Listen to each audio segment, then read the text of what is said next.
Imagine for a moment that the train compartment door slides open a little differently. Imagine that instead of sitting alone, staring out the window at the countryside blurring past, a small girl with wide silvery eyes and reddish earrings drops into the seat across from Harry Potter and just looks at him. Not the way everyone else looks at him, with that mixture of awe and hunger and expectation. She just looks at him like he's a person, like he's someone she already knows and has simply been waiting to meet in the physical world. Imagine that is where it begins. Not in their 5th year, not after Cedric is dead and Harry is falling apart and everyone around him thinks he's lying or losing his mind. Imagine it begins on the very first train ride to Hogwarts, when Harry is 11 years old and has been a wizard for exactly 2 months, and the whole enormous, impossible world is still so new it makes his chest hurt. That one change, a single door sliding open at a different moment, a single seat filled by a different person, rewrites almost everything that follows. Not the big things, not Voldemort or Horcruxes or the war. Those were always going to happen because the forces driving them were set into motion long before Harry was born. But what it rewrites is Harry himself. What it rewrites is the interior life of the boy who survived, the emotional architecture of the person who would have to carry an unimaginable weight for 7 years. And that, when you sit with it, turns out to be the most important rewrite of all. Because here is the thing about Harry Potter that the books show us, again and again, without ever quite saying it plainly. Harry is desperately, chronically, almost catastrophically alone inside his own head. He has Ron, who loves him with fierce, uncomplicated loyalty and who is one of the great fictional friends in literature. He has Hermione, who is brilliant and brave and would walk through fire for him without a second thought. He has Dumbledore, who guides him, and the Weasley family, who fold him in like one of their own, and Sirius, who becomes the father Harry never had. He is, by any reasonable measure, surrounded by people who care about him. And yet Harry spends most of those 7 years locked inside a kind of emotional, solitary confinement. He doesn't talk about his grief. He doesn't talk about his fear. He doesn't talk about the dreams or the scar pain or the way Voldemort lives in some back corner of his consciousness, like a bruise that never quite fades. He processes almost nothing. He stuffs it down and moves forward because moving forward is the only option anyone has ever given him. Luna Lovegood, from the very first page she appears on, is the only character in the entire series who seems to understand a different way of being. She's not logical like Hermione. She is not loyal in the practical, shoulder-to-shoulder way Ron is. She is something rarer and stranger and, for someone like Harry, far more necessary. She is honest. Not honest in the blunt, functional way people mean when they say someone tells the truth. Honest in the deeper sense, the sense of being entirely at peace with what she feels and what she believes and what she has lost, and being willing to name those things out loud without embarrassment or apology. Luna's mother died when she was 9 years old. She watched it happen, and she came out the other side of that experience, not hardened, not closed off, not performing okayness the way Harry does, but genuinely, almost serenely, at peace. Not because she stopped missing her mother. She never stopped, but because she found a way to hold the grief and the wonder at the same time, to let them live next to each other without one destroying the other. Harry needed that more than he ever needed almost anything else anyone gave him. He needed someone who had looked directly at death and wasn't afraid to talk about it. He needed someone who could sit with him in the hard feelings without trying to solve them or minimize them or redirect them toward action. He needed, in the plainest possible terms, a friend who would let him be sad. So let's go back to that train compartment. Let's say the door opens and Luna sits down and she's wearing her reddish earrings, even at 11 because she has always worn her reddish earrings, and she's reading the Quibbler upside down because the articles make more sense that way, and she looks at Harry and says something strange and true, the way she always does, and Harry doesn't quite know what to do with her. He wouldn't at first. Harry's instinct, shaped by 10 years of being told he was worthless and strange and unwanted, is to measure people against the normal, against the safe.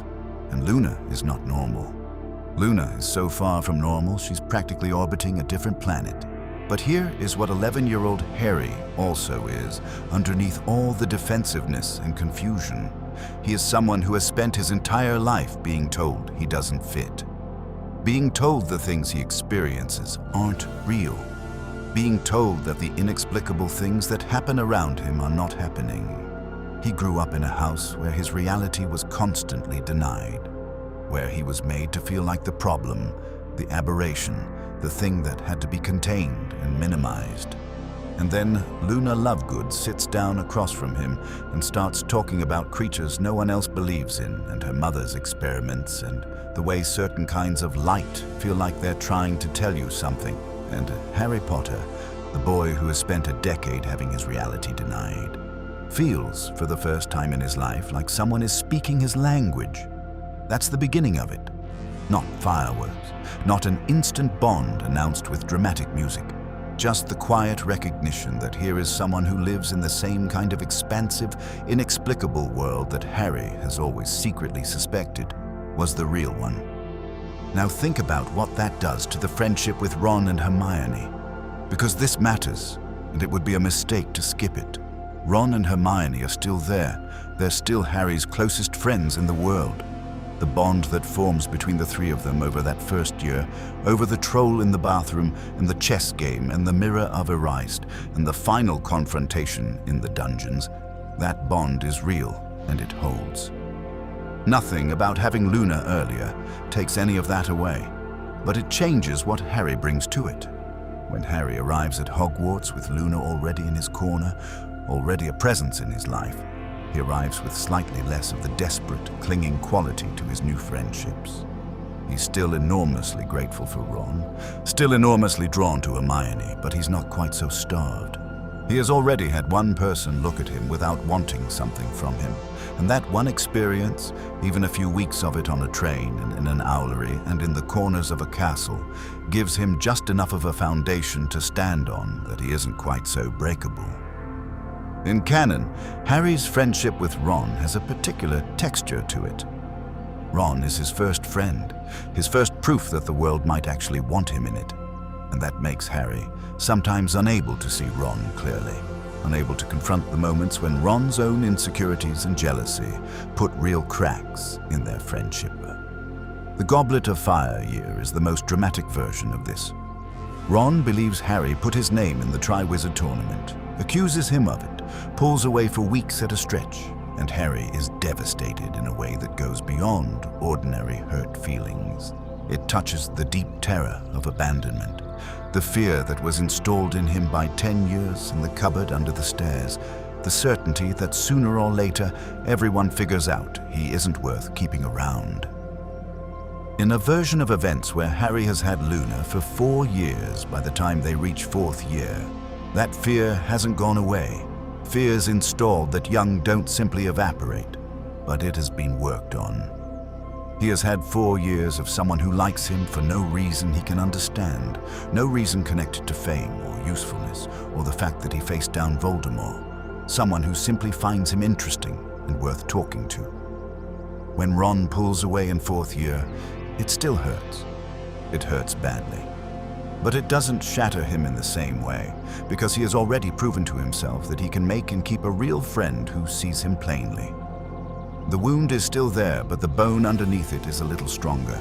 The Mirror of Erased scene in 1st year is one of the most heartbreaking moments in the entire series, precisely because Harry is so alone with it. He discovers this mirror that shows him his heart's deepest desire, and what he sees is family. Parents he never knew, a crowd of people who share his face and his blood and his history. And he goes back to it again and again, alone in the dark, because he has no one to take there with him. Dumbledore finds him eventually and explains what the mirror is and why it's dangerous to dwell in it. And it's a wise and kind conversation, but it's also a conversation between a child and a very old, very powerful, very guarded man. It's not a conversation between equals. It's not a conversation between friends. Now imagine Harry finding the mirror and going back to it the second time, not alone, but with Luna. Not because he planned to show her, but because she followed him the way she does, drawn by some instinct she doesn't bother to explain. And she's just there when he stands in front of it. And he looks at the mirror and she asks, in her perfectly direct way, what he sees. And he tells her. He tells her about the family, about the faces that look like his, about the warmth of it and how much it undoes him to see it and then look away. And Luna doesn't try to comfort him with platitudes. She doesn't say it'll be okay, or that he still has a family really because he has the Weasleys, or that at least he has magic now. She just says, very quietly, that she understands wanting to see something that you can't have back. And they stand there together in the dark for a little while. And then Luna says they should probably go before someone catches them. And Harry laughs, a real laugh, surprised out of him, and they go. That scene, or something like it, is what changes everything downstream. Because Harry comes away from it having done something he almost never does in canon. He named a wound out loud. He said, in front of another person, I want my family and I can never have them, and it breaks my heart. He didn't perform strength. He didn't rush past it to focus on the task at hand. He just felt it in the presence of someone safe enough to feel it with. And that is a muscle. It's a muscle that atrophies when you never use it and grows stronger every time you do. And Harry, in canon, almost never uses it. Which is why, by the time he reaches his 5th year, he's so wound tight with unprocessed feeling that he explodes constantly at everyone, unable to contain what he could never find an outlet for. But this Harry, the one who has had Luna for 4 years, has been using that muscle. Not perfectly, not easily, but enough. Enough that he doesn't reach 5th year as a pressure cooker. He reaches it as someone who is still struggling, still scared, still furious, but who has some small practice at letting the feelings out before they boil over. Let's talk about the Thestrals, because the Thestral scene is one of the most important moments of understanding between Harry and Luna in canon. And in this reimagined version, it becomes something different and even more significant. In canon, Harry can see the Thestrals at the start of 5th year and is confused and unsettled by it, not knowing what they are. Luna is the one who explains them, who tells him that you can only see them if you've seen someone die and you've truly processed what you saw. It's a scene about recognition, about two people who have both seen death and can therefore see the same invisible things. It's beautiful. But in this version, Harry would have known about Thestrals years earlier. Luna would have told him about them in their 1st year, probably, because Luna tells people about Thestrals the way other people talk about the weather. And Harry would have known then that he couldn't see them, that he had seen his parents die, but he was too young to understand what he was seeing, too young for it to register as death in the way it needed to register. And that knowledge, held over 4 years, would have given Harry an entirely different relationship to Cedric's death when it happens. Because when Cedric dies, in this version, Harry knows immediately. He knows what it means. He knows that when he comes home and can suddenly see the Thestrals that he's been hearing described for 4 years, it means that he has now seen death, really seen it, understood it in a way his infant self couldn't. And that is devastating. But it is a devastation that has a shape to it, a context. Luna gave him the context years in advance. She gave him, without knowing she was doing it, a framework for understanding his own grief when it finally arrived, in a form his grown mind could hold. And so when he comes back from the graveyard, when Cedric is dead and Voldemort is back and no one believes him, Harry doesn't just have Luna as a person who supports him. He has Luna as someone who handed him the map for exactly this territory long before he needed it. This matters enormously for the arc of 5th year, which is in many ways the most psychologically harrowing year of the entire series, and the one where Harry's isolation is most damaging. In canon, the Order of the Phoenix year is defined by Harry's fury. He is angry at everyone, at Dumbledore for ignoring him all summer, at Ron and Hermione for being at headquarters without him, at the whole world for not believing what he saw, and that fury is completely justified. He is a traumatized teenager who watched a classmate get murdered right in front of him, and then watched his own blood get used to resurrect the darkest wizard in a century, and then came home and was locked in a house with his abusive relatives and given essentially no information about what was happening. He had every right to be furious. But the fury in canon has a quality of desperation to it, of someone screaming because they've been silenced for so long that screaming is the only register left. It's not just anger. It's years of suppressed grief and fear and loneliness finally breaking the surface all at once because there was nowhere else for it to go. In this version, Harry's 5th year is still hard. The Umbridge situation is still hell. Voldemort still has some access to his mind, still uses it to show him the snake attacking Arthur Weasley, still uses it to lure him to the Department of Mysteries. None of that changes. But Harry's interior state changes. He is still angry, still struggling, still deeply damaged by what happened in the graveyard. But he has had 4 years of a friendship that gave him practice in processing out loud. He has had Luna, who has never asked him to be strong when he wasn't strong, who has sat with him through the small griefs and fears over the years so that he has some experience, however incomplete, of not carrying things entirely alone. He has had someone who believed him reflexively, instinctively, not because of evidence, but because she trusted his reality in a way that nobody except maybe Hagrid had ever done before. And so when he arrives at 5th year, he is damaged but not sealed shut. He's raw but not explosive. He can still be reached. He can still be talked to, reasoned with, held in the discomfort rather than needing to break out of it. The DA still forms. Of course it does. Dolores Umbridge is still a nightmare, and someone still needs to teach the students how to actually defend themselves. But in this version, Luna isn't just a member who shows up and is sometimes there in the background being eccentric and loyal. She's a founding member in the fullest sense. She has been Harry's friend since the train. She has sat with him through 4 years of this accumulating darkness. She understands what's at stake in a way that goes beyond the intellectual grasp of even Hermione and Ron, because she understands it emotionally. She understands that Harry is not being dramatic. She understands that the thing chasing him has been chasing him since before he could walk. And she brings that understanding into the DA, and it changes the atmosphere of the group in ways that are hard to quantify, but deeply real. The DA in canon sometimes has the feeling of a club, of students doing something exciting and a little dangerous. In this version, with Luna as a central founding presence, it has more of the feeling of a resistance, of people who understand what they're actually preparing for. Sirius's death at the end of 5th year is the wound that never fully heals in canon.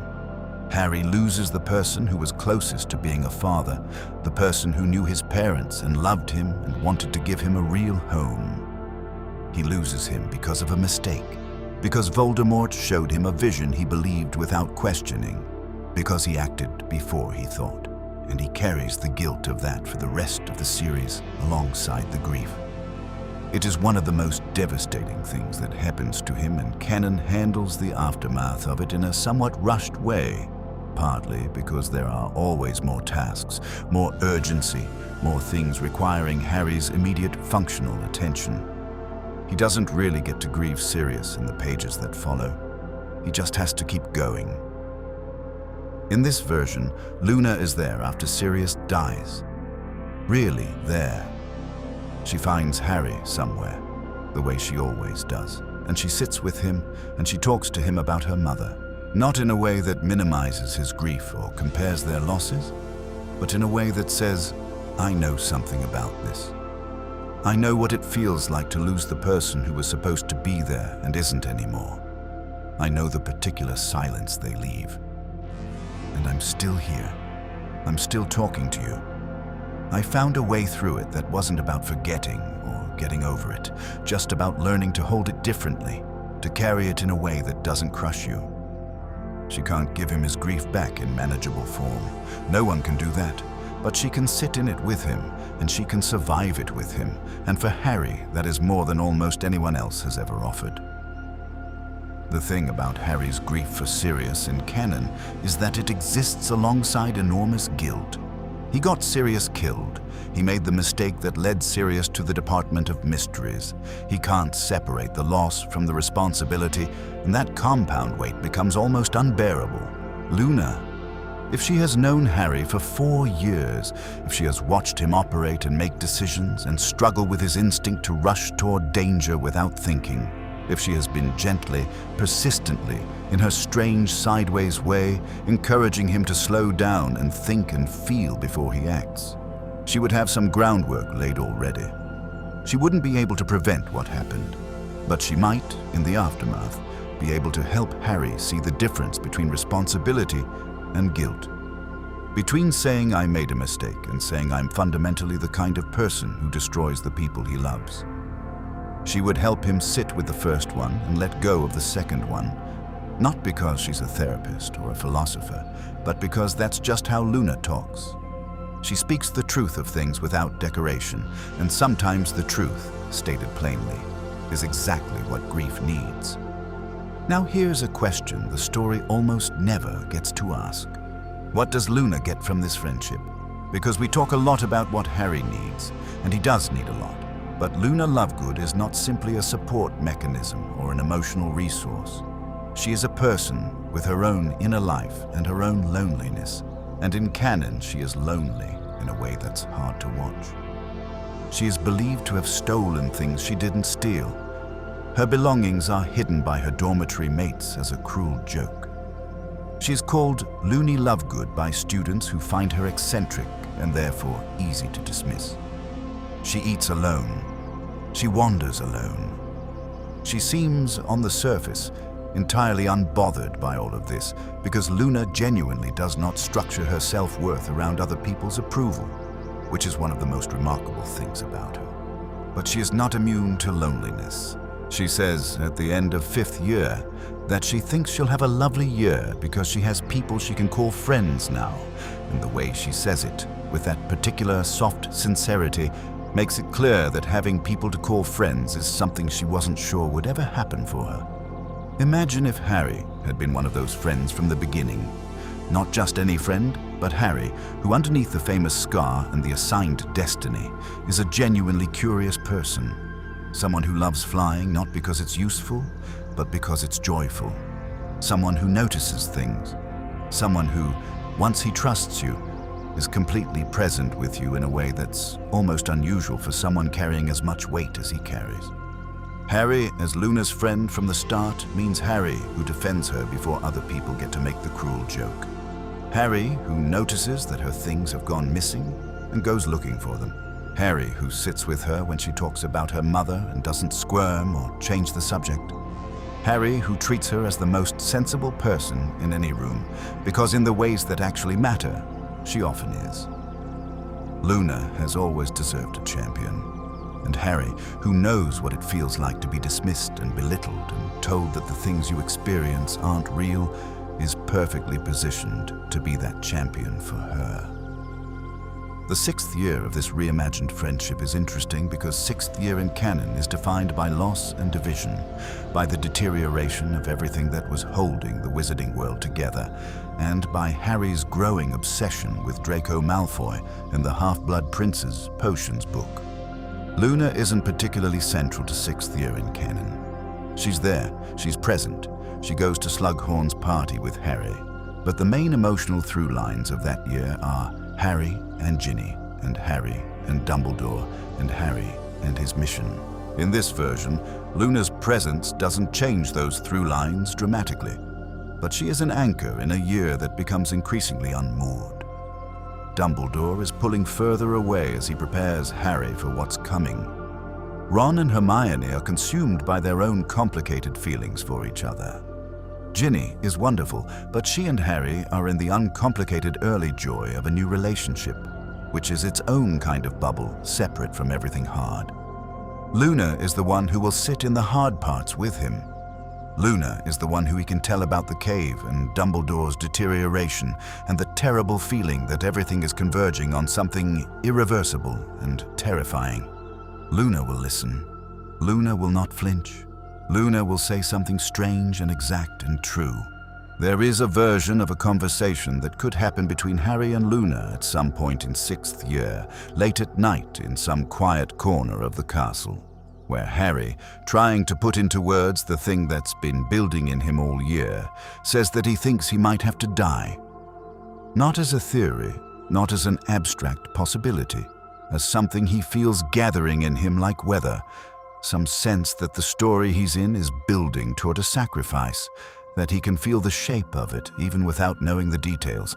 And Luna, who has been thinking about death since she was 9 years old, who has never been afraid of it in the way other people are afraid of it, would not panic. She would not immediately try to reassure him that it won't come to that. She would think about it with him. She would ask what it feels like to know that. She would sit in the biggest possible question with him without trying to make it smaller. And that conversation would change how Harry approaches what comes next. Because in canon, Harry's willingness to walk into the forest and die is framed as heroic, but also as somewhat sudden, somewhat lone, somewhat arrived at in the private space of the chapter called The Forest Again. He reads Dumbledore's explanation in the snitch. He understands what he has to do, and he goes to do it.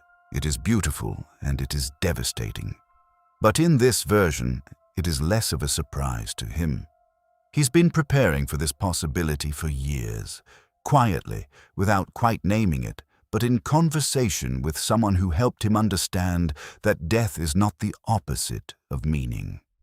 Luna has spent years helping him understand, without ever intending to teach him anything, that the people we love who die do not disappear. That they exist in the ways they changed us, in the things we carry forward from them, in the marks they made on the world. Lily and James Potter exist in Harry. They always have.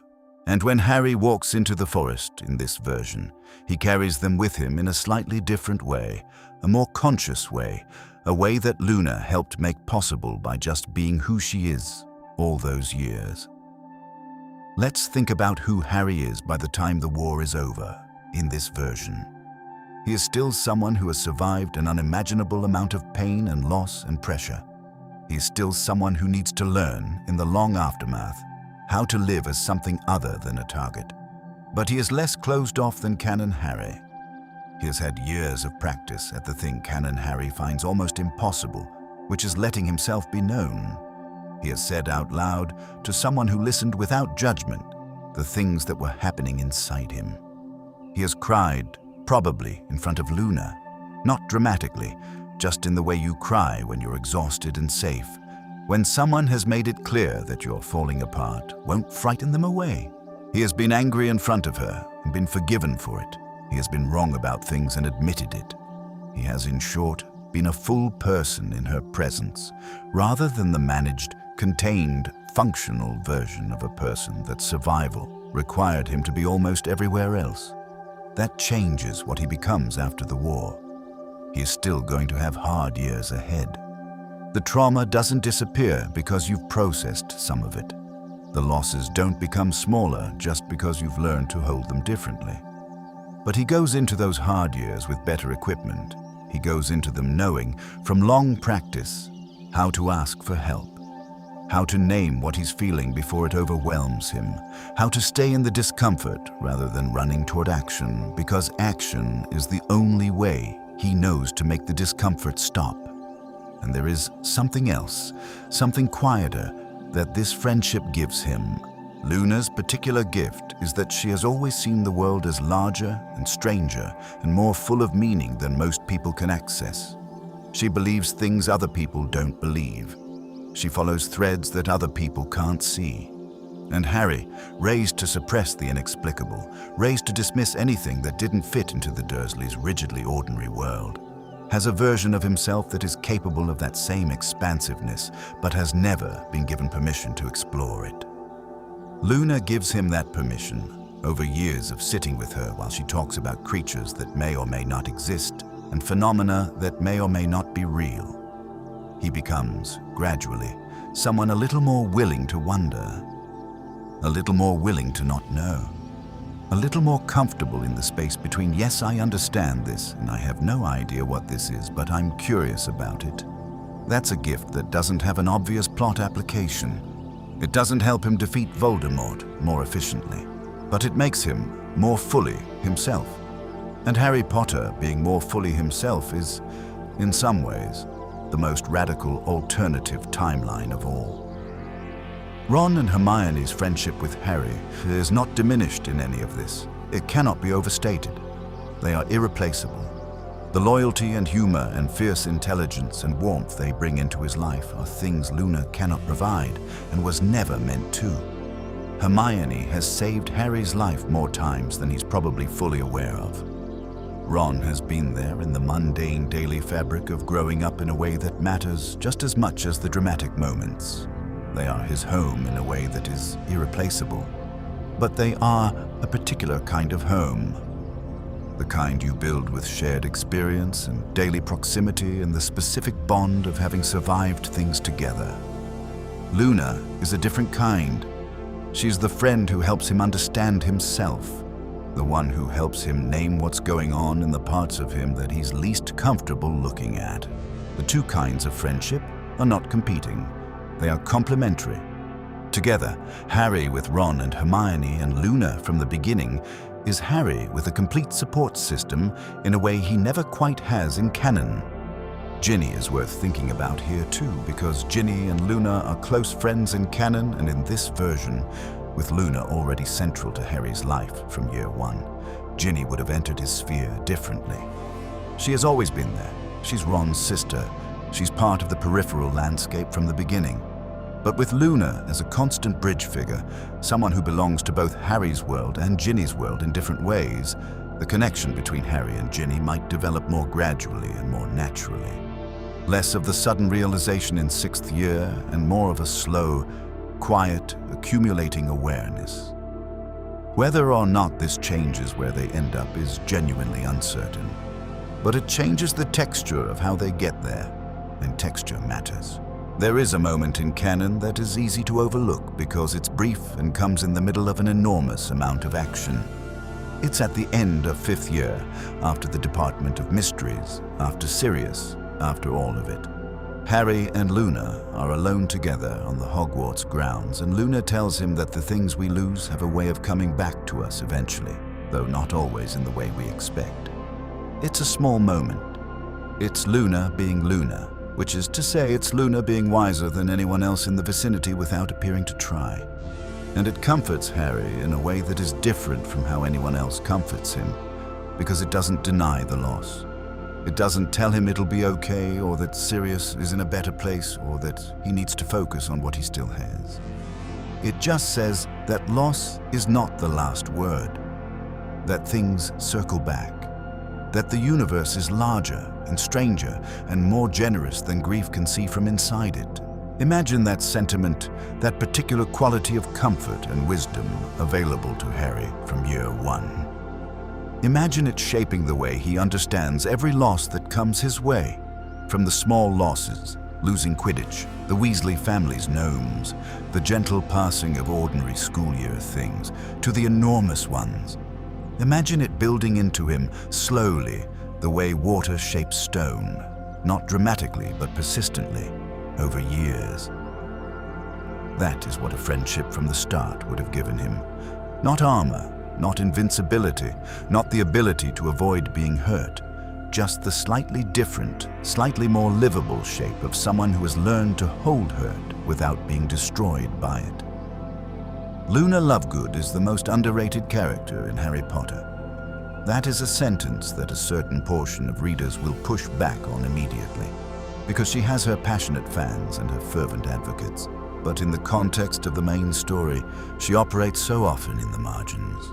She shows up when the narrative needs her particular quality of light, provides it, and then recedes. She is an accent color in a story that keeps its focus on the primary palette of Harry, Ron, and Hermione. And she deserves better than that. She deserves to be a primary color.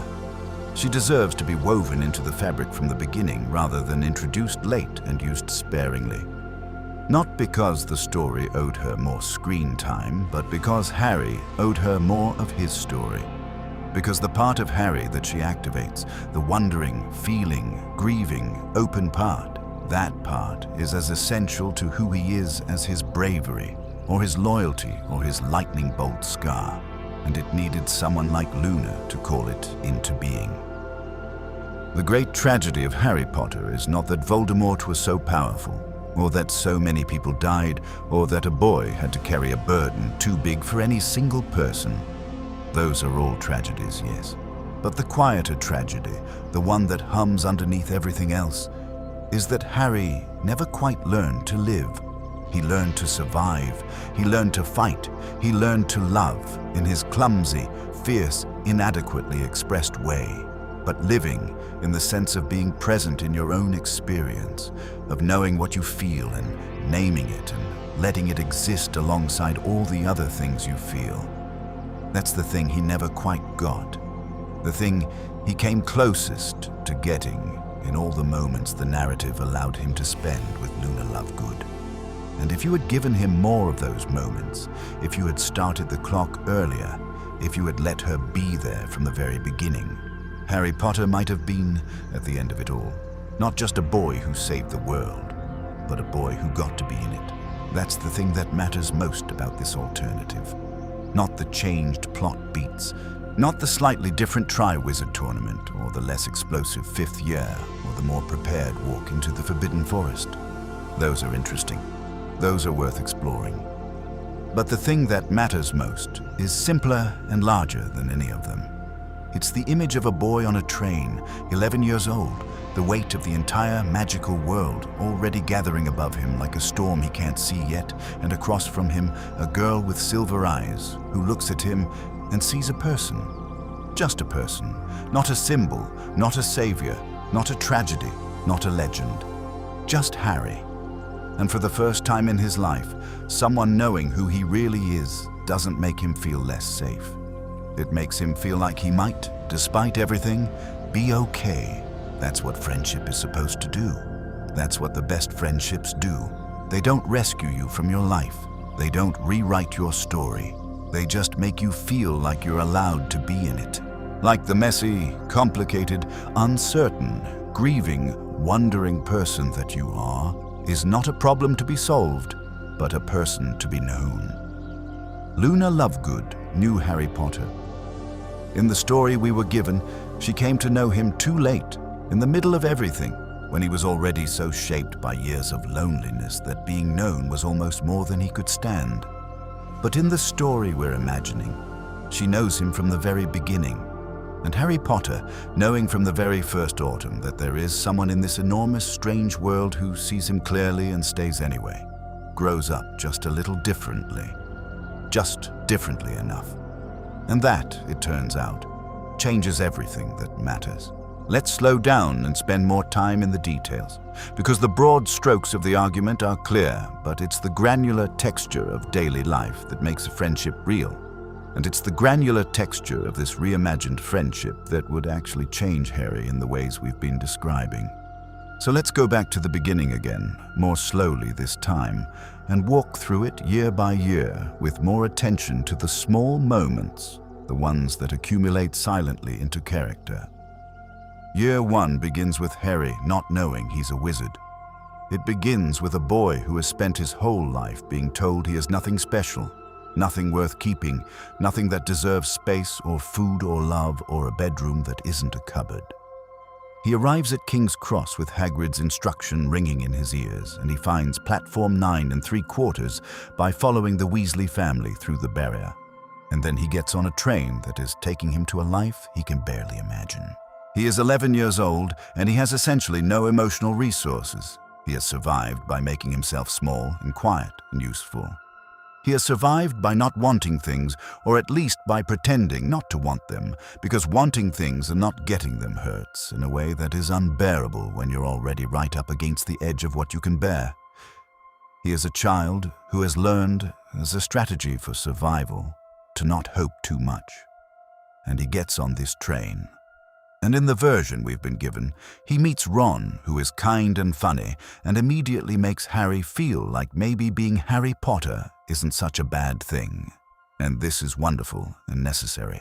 But in our version, before Ron, or at the same time as Ron, or somewhere in the long journey north, he also meets Luna. And meeting Luna is a completely different experience from meeting Ron. Not better, not more important, just different in a way that addresses a different part of the wound. Because what Luna immediately and instinctively does is refuse to treat Harry's fame as relevant. Ron is genuinely not interested in the boy who lived stuff. He's genuinely interested in Harry, but he is still aware of it. He still knows the legend. He still had chocolate frog cards with Harry's face on them. The cultural weight of what Harry represents in the wizarding world is still present in how Ron meets him, even if Ron is doing his best to set it aside. But Luna, 11 years old and already so entirely in her own world, meets Harry, and her first question is probably about whether he's seen any Rackspurts lately. Because her Spectre specs show there are several hovering near the left window, and Harry has absolutely no idea what she's talking about and says so. And Luna finds this interesting rather than disappointing, because most people don't admit they don't know things. They just change the subject. And Harry, who has spent his life pretending not to know things so the Dursleys won't have an excuse to mock him, discovers that with this particular person, not knowing things is not a liability. It's a starting point for a conversation. That's the first gift, the permission to not know. Luna moves through the world in a state of constant curious unknowing. She holds things tentatively, with wonder rather than certainty, which makes her seem credulous or foolish to people like Hermione, who prize precision. But for Harry, who has so much that he doesn't know and has always treated that as a source of shame, meeting someone who wears not knowing lightly is quietly revolutionary. The second gift comes in those first weeks of school, when everything is overwhelming in the way that only a completely new life can be overwhelming. The castle is enormous and confusing. The classes are extraordinary and terrifying. The other students all seem to already know things Harry doesn't, seem to have a fluency with the magical world that he has to scramble to catch up to. And Ron and Hermione are wonderful navigation aids for this. Ron, because he's been raised in it, and Hermione because she's read everything there is to read about it, but they're also sometimes too fluent, too comfortable, and Harry occasionally feels like he's running to keep up with them without wanting to say so, because saying so would mean admitting to more vulnerability than feels safe. Luna has no such fluency and no such expectation. Luna is entirely unconcerned with what is normal or expected. She approaches every class, every corridor, every moving staircase as though it is equally interesting regardless of whether other people find it remarkable or boring. She treats the castle as a living thing to be curious about rather than a system to be mastered. And Harry, following her logic even when he doesn't follow her conclusions, starts to look at Hogwarts differently. Starts to see it less as a place he needs to prove himself in and more as a place that exists for him to be in. That shift is small, but it is the difference between a child who is always slightly braced against his environment and a child who is sometimes, in certain moments, actually at rest within it. Hermione, during first year, is someone Harry admires and sometimes finds exhausting. She's so relentlessly correct. She knows so much, and she knows that she knows it, and she isn't shy about letting you know she knows it. Harry likes her, even before the troll incident cements the friendship, because he recognizes something in her driven quality, the desperation to prove that she belongs despite being Muggle-born, despite being a girl, despite having come to this world with nothing but a brain and a lot of library time. He sees her outsider quality and recognizes it as adjacent to his own. But her way of dealing with not belonging is to become the most capable person in the room, and that is not Harry's way and never will be. Luna's way is the one that actually matches Harry's instincts. To simply be present, to not worry about whether you're doing it right, to find the strange and overlooked corners more interesting than the prestigious, well-lit ones. So by the end of first year, Harry has 3 distinct and genuinely different kinds of friendship developing. Ron is the best friend in the truest sense, the one who will be there for the ordinary things as well as the extraordinary ones, the one who laughs with him and argues with him and makes the grinding daily business of being alive feel like something they're in together. Hermione is the conscience and the competence, the one who makes sure they're prepared and thinking clearly, and who will refuse to let them take shortcuts that will cost them later. And Luna is the interior friend, the one who helps him understand what's going on inside him when he's not sure he can find the words for it, the one who makes the emotional terrain feel navigable rather than dangerous. That three-part foundation going into second year changes how second year goes. Second year in canon is the Chamber of Secrets year, and it is, in some ways, the loneliest year of the 7, because it's the year when even the faculty thinks Harry might be the heir of Slytherin, the year when the whole school turns against him, the year when Harry is so isolated that he's spending time with nearly headless Nick and moaning Myrtle just to have someone to talk to. It's also the year when Harry first hears the voice inside the walls, the voice that turns out to be the basilisk, and he doesn't tell anyone about it for a long time because he's afraid that hearing voices is the kind of thing that gets you looked at sideways, even in a world full of magic. In this version, Harry tells Luna about the voice almost immediately. Not because he's brave or because he's figured out the right way to handle it, but because Luna is the person he goes to with the things that don't fit anywhere else. And Luna, who is not susceptible to the conventional wisdom that hearing voices is inherently alarming, listens with great interest and asks a series of detailed questions that are mostly irrelevant, but a few of which are exactly right. She asks whether the voice seems happy or unhappy. She asks what direction it seems to come from. She asks whether Harry thinks the voice knows he can hear it. And in answering these questions, Harry starts to think about the voice differently, as a piece of information to be understood rather than a symptom to be hidden. That reframe, small as it is, means that Harry is actively curious about the mystery of the Chamber of Secrets rather than just reactive to it. He's not waiting for evidence to accumulate around him. He's paying attention from the start. The practical outcome might not change much. The basilisk is still in the chamber. Ginny is still being controlled by Tom Riddle's diary. The confrontation in the chamber still has to happen, and Harry still has to face it mostly alone with the sword of Gryffindor and Fawkes and what turns out to be a tremendous amount of luck. But the psychological experience of that year is different for Harry. He is less isolated. He has someone to process the strangeness with. He doesn't have the experience of being the school's prime suspect without a single ally, or at least he has that experience in somewhat attenuated form, because even when everyone else is whispering about him in the corridors, Luna, still Luna, walking beside him with her radish earrings and her upside-down quibbler, entirely unimpressed by the social consensus, because the social consensus has never been Luna's primary guide for anything. There is another thing that second year does to Harry in canon that is worth examining, which is that it plants in him a very specific fear. It plants the fear of Slytherin, of the dark parts of himself, of what the Sorting Hat might have seen when it hovered over his head and said, "There's a mind that would do well in Slytherin." Harry spends second year afraid that the hat was right. Afraid that the Parseltongue, the ability to speak to snakes, means something dark about his nature, afraid that he is more like Voldemort than he is like his parents.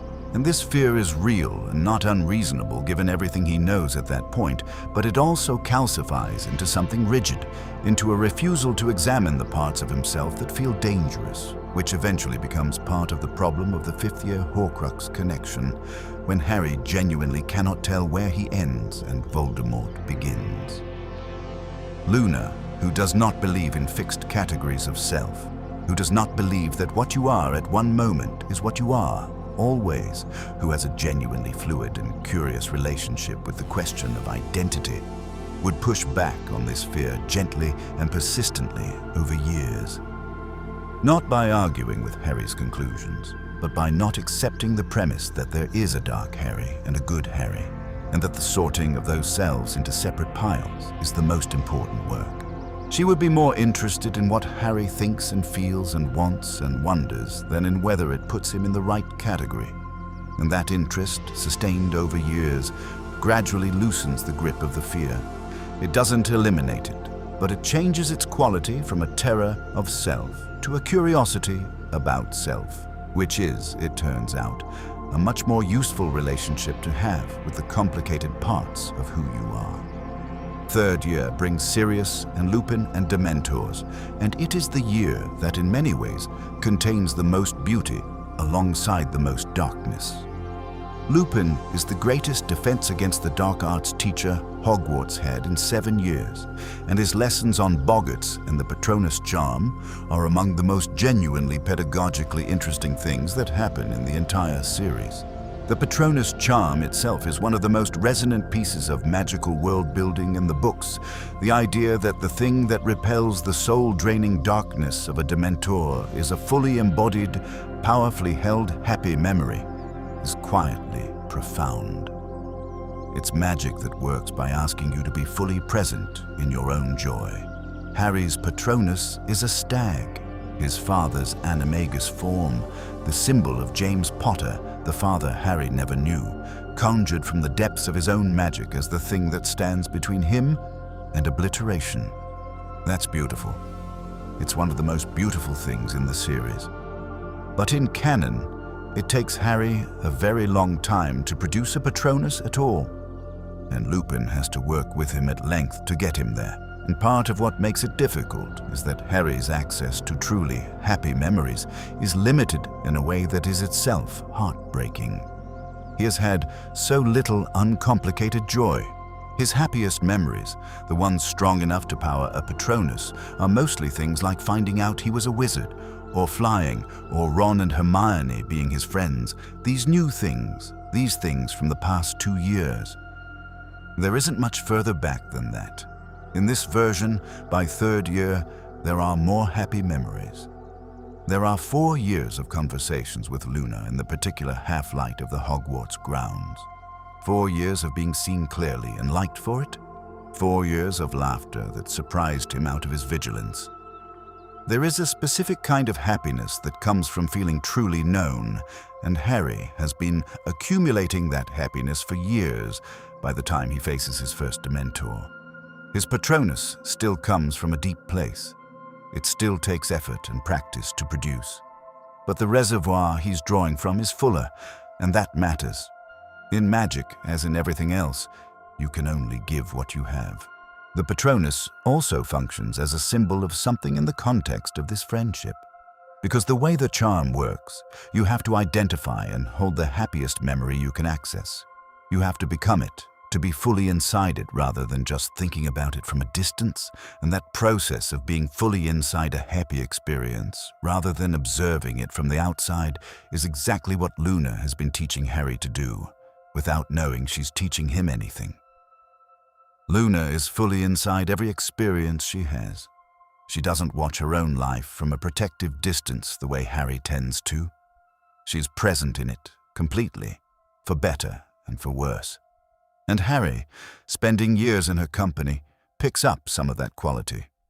Not all of it. Never all of it.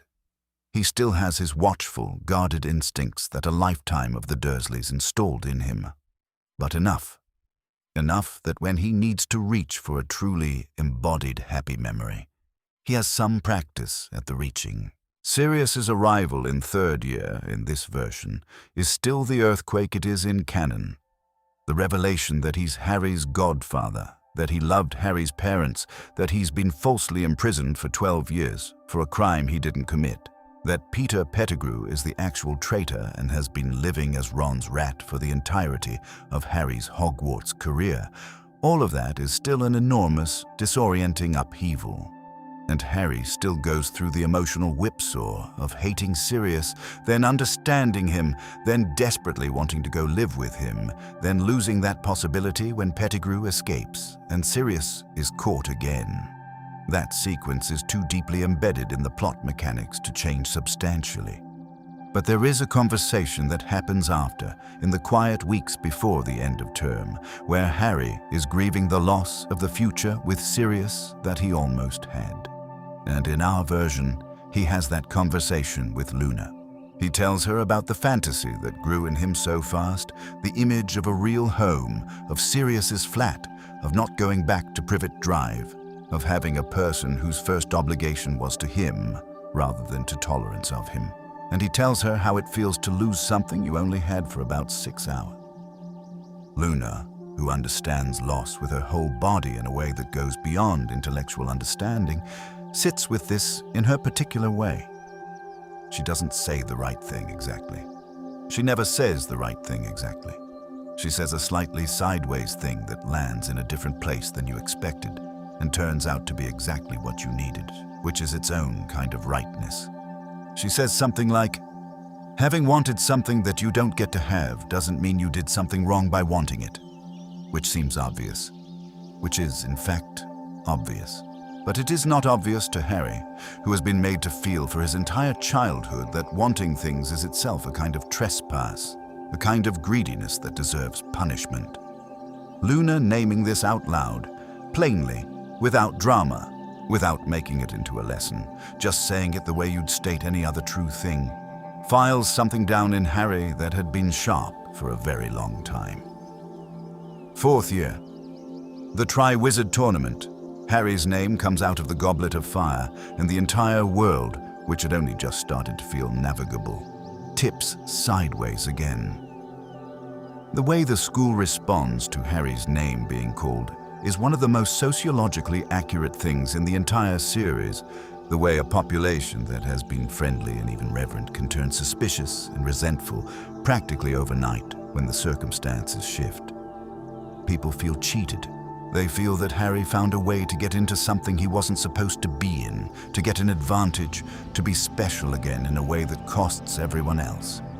And Harry, who did not put his name in the goblet, who did not ask to be in this tournament, who is terrified, is unable to defend himself against a social tide that has already decided what happened. The exception in our version, in addition to Ron and Hermione's different calibrations, is Luna, who finds the whole situation fascinating from an analytical perspective and completely irrelevant from a personal one. Luna's support of Harry in 4th year doesn't look like the support badges that the rest of the school is making, the ones that read Potter stinks.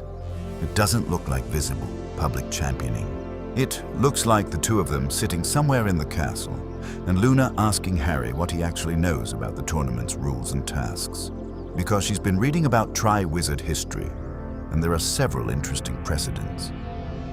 It looks like practical curiosity dressed up as friendship, which is perhaps the most useful kind. The Yule Ball is an interesting moment in this timeline. In canon, Harry asks Cho Chang and is turned down because she's already going with Cedric, and then he ends up going with Parvati Patil in a perfectly nice but somewhat hollow pairing that neither of them particularly wanted. In this version, Harry might ask Luna, not romantically, but as friends, genuinely, because she would clearly enjoy the occasion in her particular way, and Harry would rather have a real companion than a conventional one. And Luna would say yes with great equanimity and wear something that causes considerable comment, something involving Noggle-repelling accessories, and she would spend the evening telling Harry things about the other students' dress robes that are either deeply insightful or completely made up, and it's impossible to tell which. And Harry would laugh more at the Yule Ball than he does in canon, and that laughter would be some protection against the particular loneliness of being 15 and surrounded by people who are paired off in ways that remind you of all the ordinary human experiences you've never had. The first task, the second task, the third task. Harry still survives them all because Harry's survival in these tasks is mostly about his own resourcefulness and the help of Dobby, and the coaching of Moody, who is actually Barty Crouch. Junior and the specific circumstances of each challenge, Luna's presence doesn't mechanically change the outcomes, but it changes Harry's state of mind going into each one. He faces the first task less alone inside his terror because he has said the terror out loud. He faces the second task with the knowledge that if he fails, there are people who will grieve him in a genuine and specific way, which is both more frightening and more sustaining than the abstract awareness of being famous. He faces the third task with someone who told him the night before, in their particular sideways earnest language, that she thinks he's going to be all right, not because she's trying to reassure him, but because she actually believes it, and Luna believing something has a weight to it that's hard to dismiss. And then Cedric dies, and everything changes. The graveyard scene is the first time death arrives for Harry in a form his grown mind can hold. He has been surrounded by the evidence of death his entire life, his parents, the other victims of Voldemort, the constant shadow of a war that ended before he was old enough to know it. But this is the first death he witnesses as himself, present and conscious and old enough to understand what he's seeing. And it's violent and sudden and senseless in the way that most real deaths are, which is to say in a way that none of the stories prepare you for. Cedric wasn't a villain. Cedric wasn't someone who made a terrible mistake. Cedric was a fair and decent person who was in the wrong place at the wrong time, and Voldemort killed him because he was there and inconvenient, and that particular randomness of it is one of the hardest things Harry has to absorb. He comes back from the graveyard holding Cedric's body, and he is fundamentally changed. This is true in canon, and it's true in our version. There are some things that cannot be mitigated by prior friendship or emotional preparation, or any of the gifts that Luna's presence would have given him over 4 years. The graveyard is one of those things. You cannot be ready for your first encounter with the specific quality of real violent death. You can only survive it and figure out how to carry it afterward. But afterward is where this version diverges most significantly. Because in canon, after the graveyard, Harry is essentially left alone with it. He's put in a medical wing. He's given a calming draft. Dumbledore questions him. His scar throbs.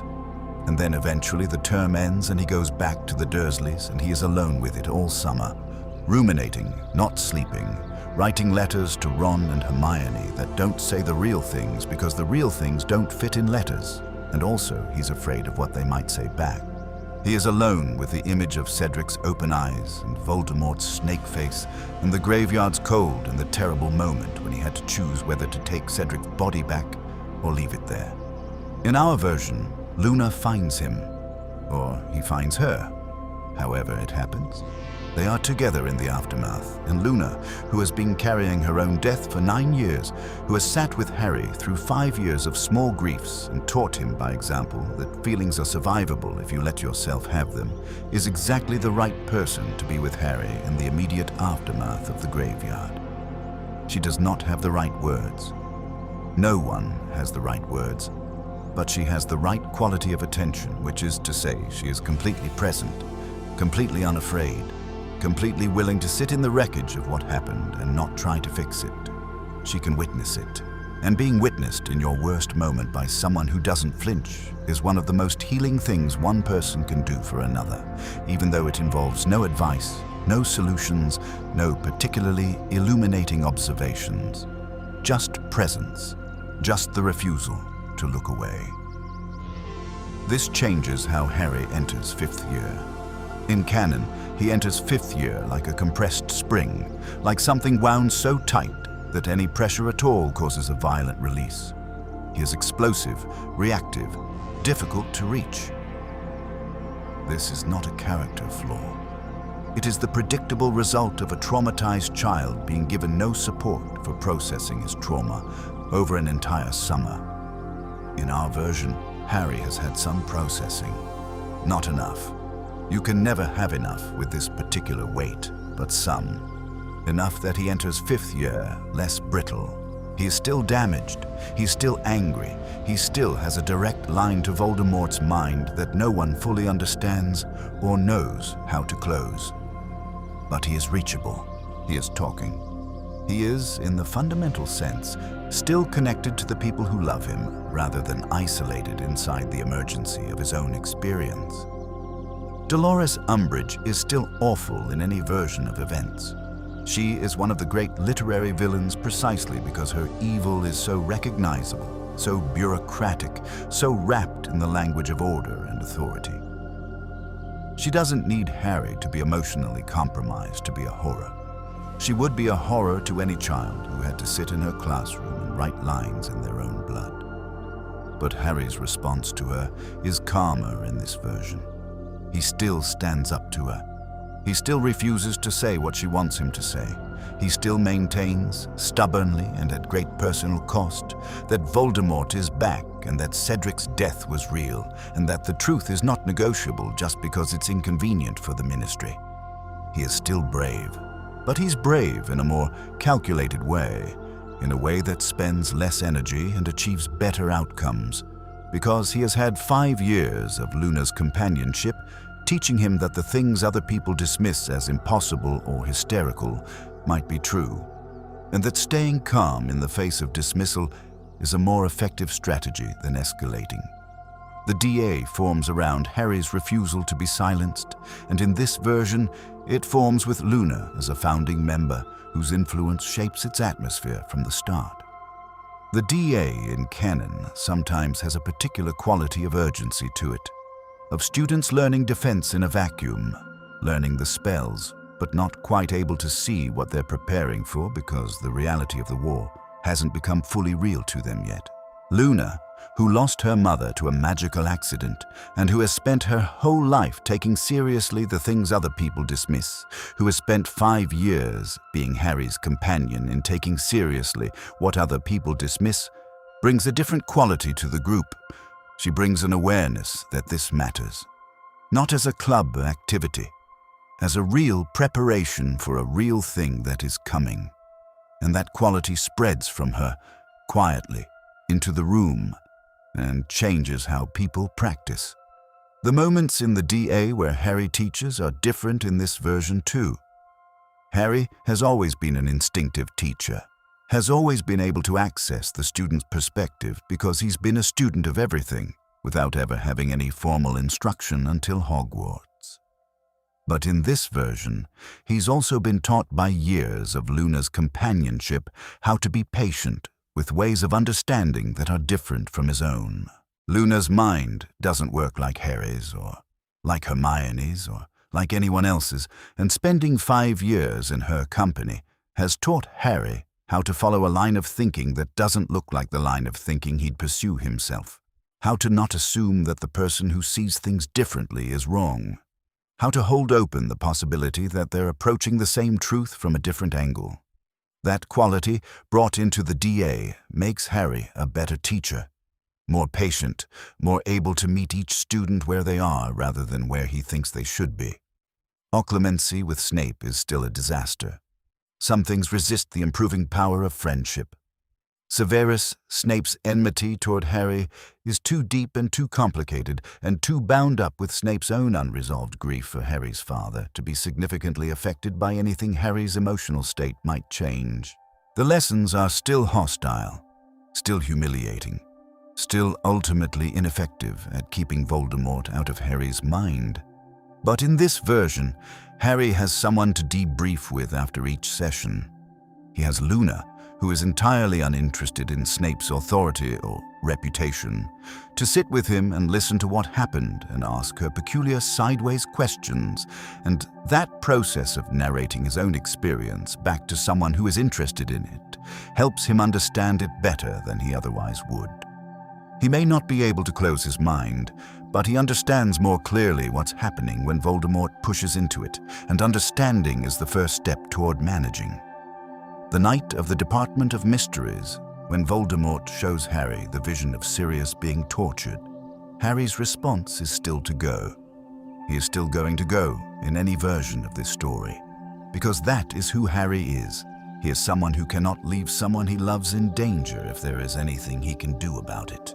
That quality is not a flaw to be corrected. It is one of the things that makes him who he is, and it is ultimately what makes him capable of walking into the forest to die. You cannot and should not change that about him.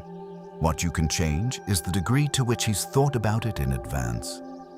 In our version, there is a conversation that happened at some point, in the weeks before the Department of Mysteries.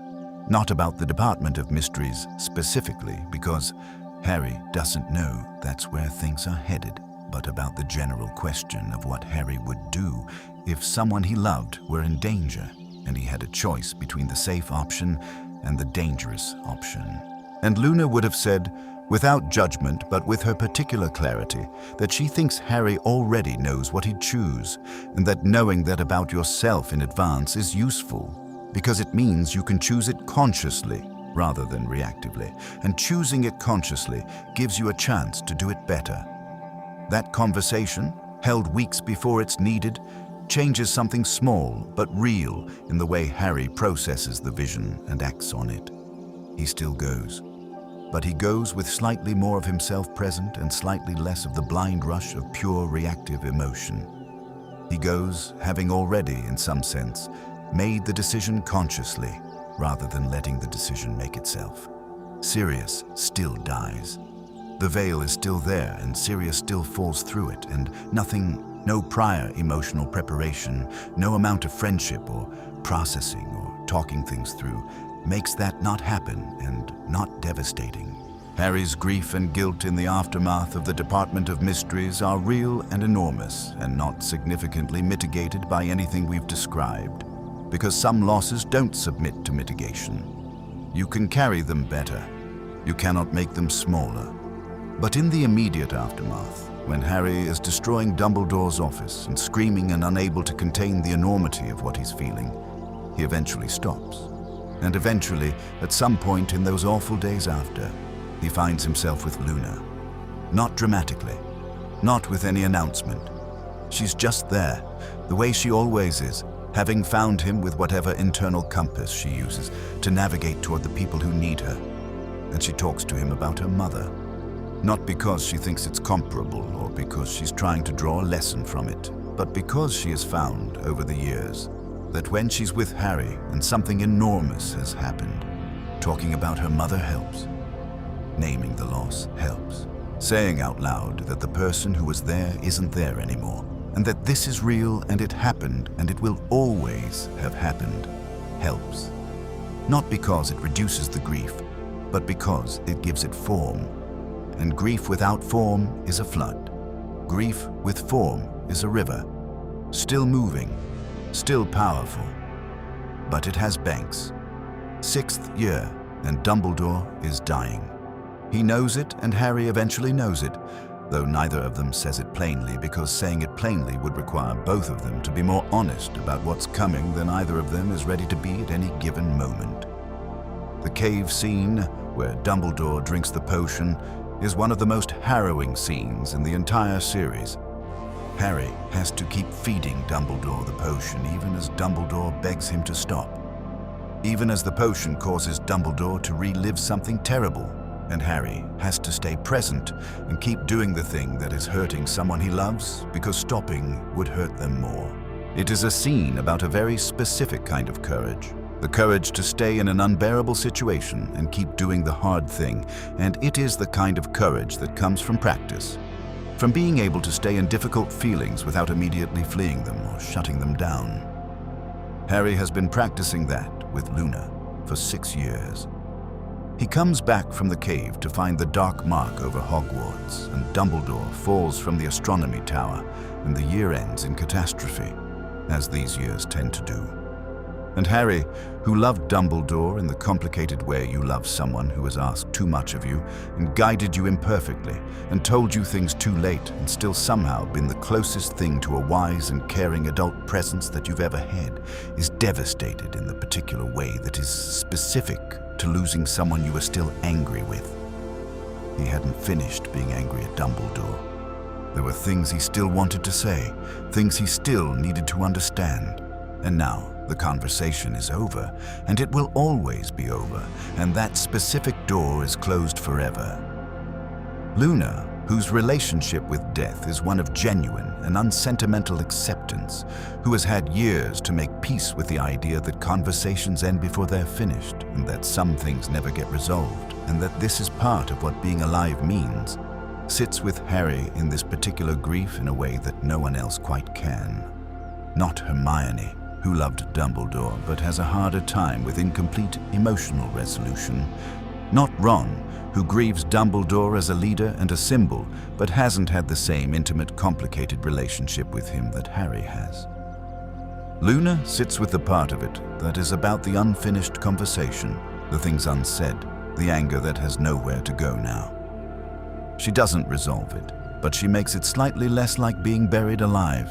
The 7th year is the wilderness year, the year Harry, Ron, and Hermione spend hunting Horcruxes, moving from location to location, living out of a tent, slowly being eaten away by the Horcrux they're carrying around their necks. Luna is not with them. Luna is at Hogwarts, and then Luna is captured by Death Eaters, and then Luna is in the dungeon at Malfoy Manor, and then Luna escapes to Shell Cottage with Dobby, and then Luna is at the Battle of Hogwarts. She is not part of the Central Trio's journey through the wilderness, and she was never meant to be, because that journey is specifically about Harry and Ron and Hermione and what they are to each other, and what it costs to be what they are to each other over 7 years of accumulating crisis. That's their story, and it belongs to them. But Harry carries Luna with him through the wilderness year, the way you carry the people who matter to you, as a presence in your mind, a voice in your internal conversation. He knows she's at Hogwarts. He knows she's facing Caro and Amicus, and the daily erosion of everything Hogwarts was supposed to be. He worries about her. When he hears that she's been captured through the fragmented communication that they managed during that year, the worry becomes acute. There is a specific quality of fear that comes with knowing that someone you love is in danger, and there is nothing you can do about it from where you are. It is the fear of helplessness, which is in some ways worse than the fear of danger, because at least in danger, you can act. When Harry, Ron, and Hermione are caught by Snatchers and taken to Malfoy Manor, and Harry realizes Luna is in the dungeon below, the urgency he feels to get everyone out is already high. But knowing Luna is there adds a specific dimension to it. Not because she's more important than anyone else in that dungeon, but because she's someone he has known for 6 years. Someone who has been essential to his interior life in ways he probably couldn't fully articulate. And the thought of her being harmed is genuinely unbearable in a way that is different from a stranger's harm. The escape from Malfoy Manor, the arrival at Shell Cottage, the moment Harry sees Luna safe, these beat differently in this version. The relief is a specific kind, the kind that comes when the thing you were most afraid of doesn't happen. Luna at Shell Cottage, while Harry is processing Dobby's death and trying to figure out the next step, is a presence that helps Harry stay connected to himself. Dobby's death is another enormous loss, unexpected and sudden and tinged with guilt because Dobby died helping Harry. Died because he came when Harry called in his darkest moment. Harry digs Dobby's grave by hand, a physical act of mourning that is one of the most human things Harry does in the entire series, a refusal to use magic for the burial, an insistence on the weight and effort of it. And Luna is there, and she says something over the grave, something gentle and specific and true. And Harry lets himself cry, really cry, in a way that Canon Harry rarely permits himself, because in 6 years of Luna's company, he has learned that crying is not weakness, that it is in fact the thing that keeps you from being so full of unspent feeling that you break. The Battle of Hogwarts. Everything comes down to this. Harry's entire life has been building toward this convergence, this night, this decision. He has to die. He knows it. He reads it in the snitch and understands it, and then he has to go do it. Walk into the forest. Let Voldemort kill him. Trust that the piece of Voldemort inside him will die, and the piece of him that is himself will survive, or not survive, but will at least not have died for nothing. In canon, Harry has a conversation with the ghosts of his parents, with Sirius, with Lupin, as he walks toward the forest. They come to him through the resurrection stone, and they walk with him, and he tells them he is not afraid, and he means it, and then he drops the stone because he doesn't need them to walk this path, because they've been with him all along. In our version, there is no additional ghost. Luna is alive. She is somewhere in the castle, fighting, doing what she can. Harry doesn't have a final conversation with her before he goes to the forest. There isn't time, and there's a way in which that's right, because the friendship hasn't been about grand speeches or final declarations. It's been about 6 years of small, true things said in ordinary moments. It's been about a girl with radish earrings sitting down across from a boy on a train and treating him like a person. All of that is already in Harry. He carries it into the forest with him. What Luna gave Harry, in the end, is the capacity to let himself die, not in a passive or defeated way, in the actively accepting way that is required. He has to walk willingly toward his own death, has to embrace it rather than flee it, has to understand that dying is not the worst thing that can happen if it happens in the right spirit with the right intention. That understanding does not come from courage alone. It comes from having spent 6 years with someone who lost her mother at 9 and found a way to carry the loss that didn't require pretending the loss wasn't real or that the dead person wasn't gone. Luna taught Harry that the people we lose are not gone in the full sense, that they exist in the ways they changed us, that death is terrible and real, and also not the last word. And Harry, walking toward his death in the Forbidden Forest, knows this in his bones the way you know things that have been said to you slowly over years, rather than all at once. He drops the stone, he walks the last steps, and Voldemort kills him, and he comes back. Because he chose it, because he went willingly, because the power of what he did in that moment, fully himself, fully choosing, fully present in the largest possible decision, is the thing that means Voldemort cannot hold him in death. Harry Potter comes back because Harry Potter has learned over 19 years of an extremely difficult life and 6 years of the particular gift of Luna Lovegood's friendship, how to be fully alive. And it is being fully alive that makes him capable of dying in the way that saves everything. The aftermath is what it is. Voldemort is defeated. The dead are mourned. The living are grateful. Hogwarts is broken and then slowly, painfully, rebuilt. Harry is 19 years old and the most famous person in the wizarding world, and also, for the first time, genuinely free to figure out who he is when he isn't being chased. That process, the process of becoming a person in peacetime, is in many ways the hardest thing he'll ever do, harder than any of the tasks or the battles, because it requires a kind of sustained presence and honesty, and willingness to sit with uncomfortable feelings that action keeps you from needing. And in canon, we don't see much of that process.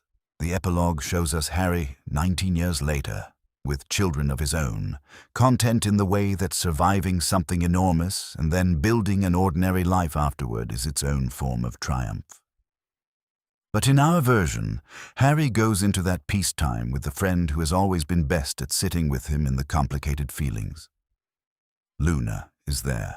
Luna is always there, not as a crutch or a dependency, but as a presence, a specific voice in the ongoing conversation that Harry now gets to have about who he is and what he wants and what all of that meant and what he does with himself now that the meaning has changed.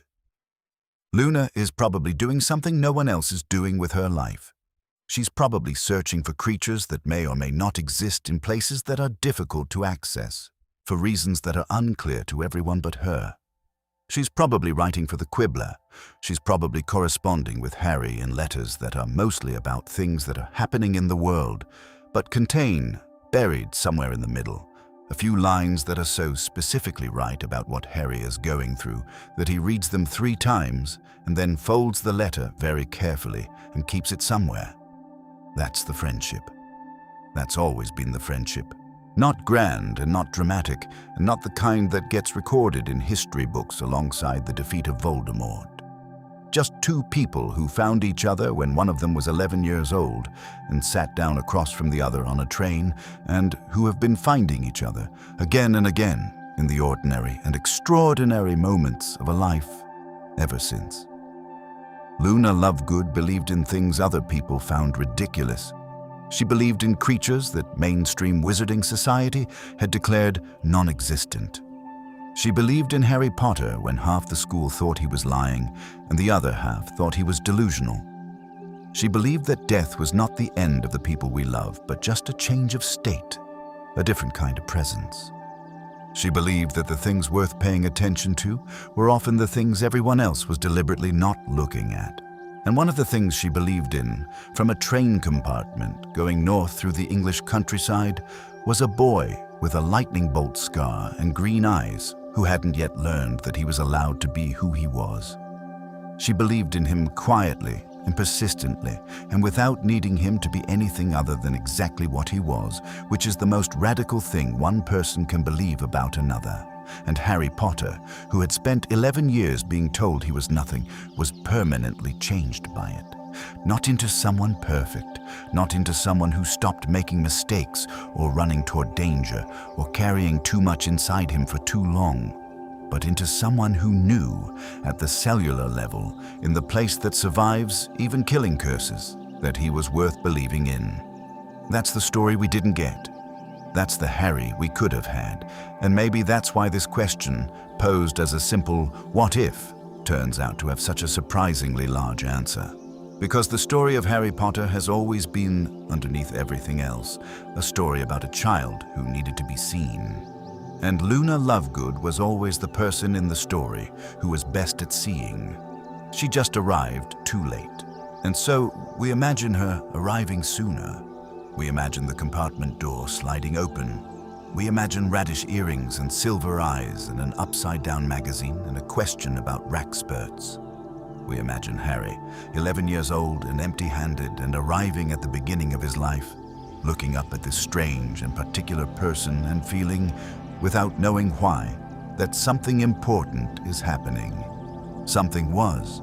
Something always was.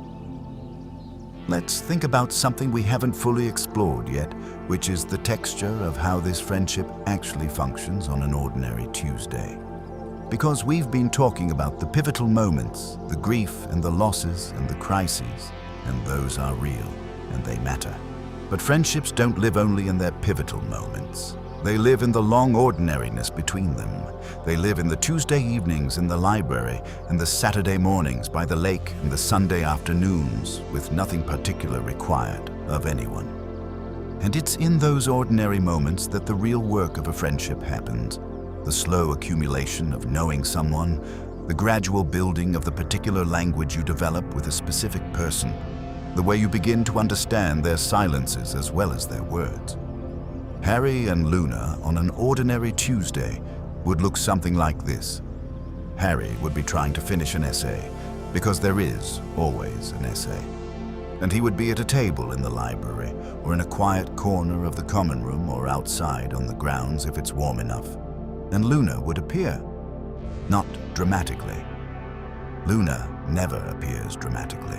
She simply arrives, often without warning, and sits nearby, and sometimes she reads, and sometimes she talks, and sometimes she does things Harry cannot identify and doesn't ask about, because asking Luna about the things she does always leads to explanations that raise more questions than they answer, and Harry has learned that this is actually fine.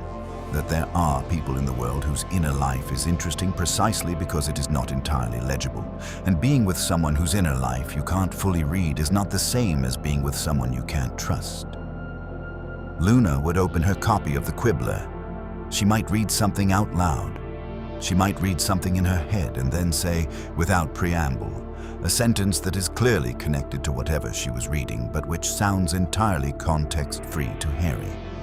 He has learned, over years, to engage with these contextless sentences as the beginnings of conversations rather than non sequiturs to be confused by. He has learned to ask questions that are genuinely curious rather than politely baffled. He has learned, in other words, to follow her, which is one of the great gifts of having known her for a long time. You learn how her mind works. Not enough to predict it, she remains fundamentally unpredictable, but enough to move through it without constant disorientation. Harry might tell her something that happened in class. He might tell her about something Malfoy said, or something Snape did, or something that's been sitting in him weird since the day before. Luna would listen, which she does well, and then she would say something about it that is either completely wrong in an interesting way or completely right in an unexpected way, and either outcome is genuinely useful. Because the completely wrong responses make Harry articulate why they're wrong, which forces him to understand his own position better, and the completely right responses reframe things in a way that shifts how they sit in him. This is what sustained friendship is. This is what it does. It's not dramatic. It doesn't require a crisis to justify it. It's just two people in a room, present with each other, building the slow and ordinary and irreplaceable substance of being known. Harry doesn't have enough of this in canon. He has it with Ron in certain doses, in the dormitory conversations at night, in the brief windows of ordinary life between the extraordinary demands. He has it with Hermione in different doses, in the working together that becomes a kind of intimacy, in the mutual respect that deepens over years into something more like love than either of them probably recognizes.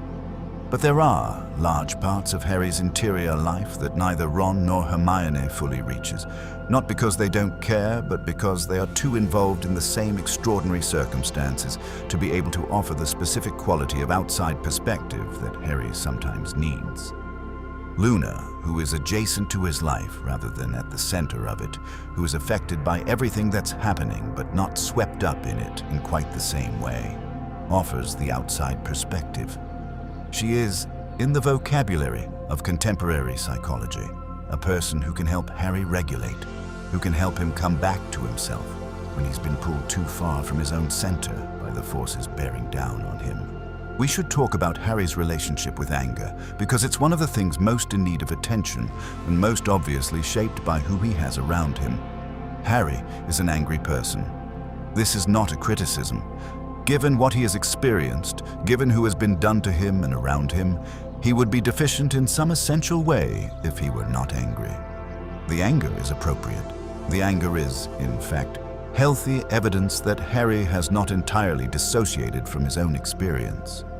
The problem in canon is not that Harry is angry, but that he has no healthy way of expressing the anger.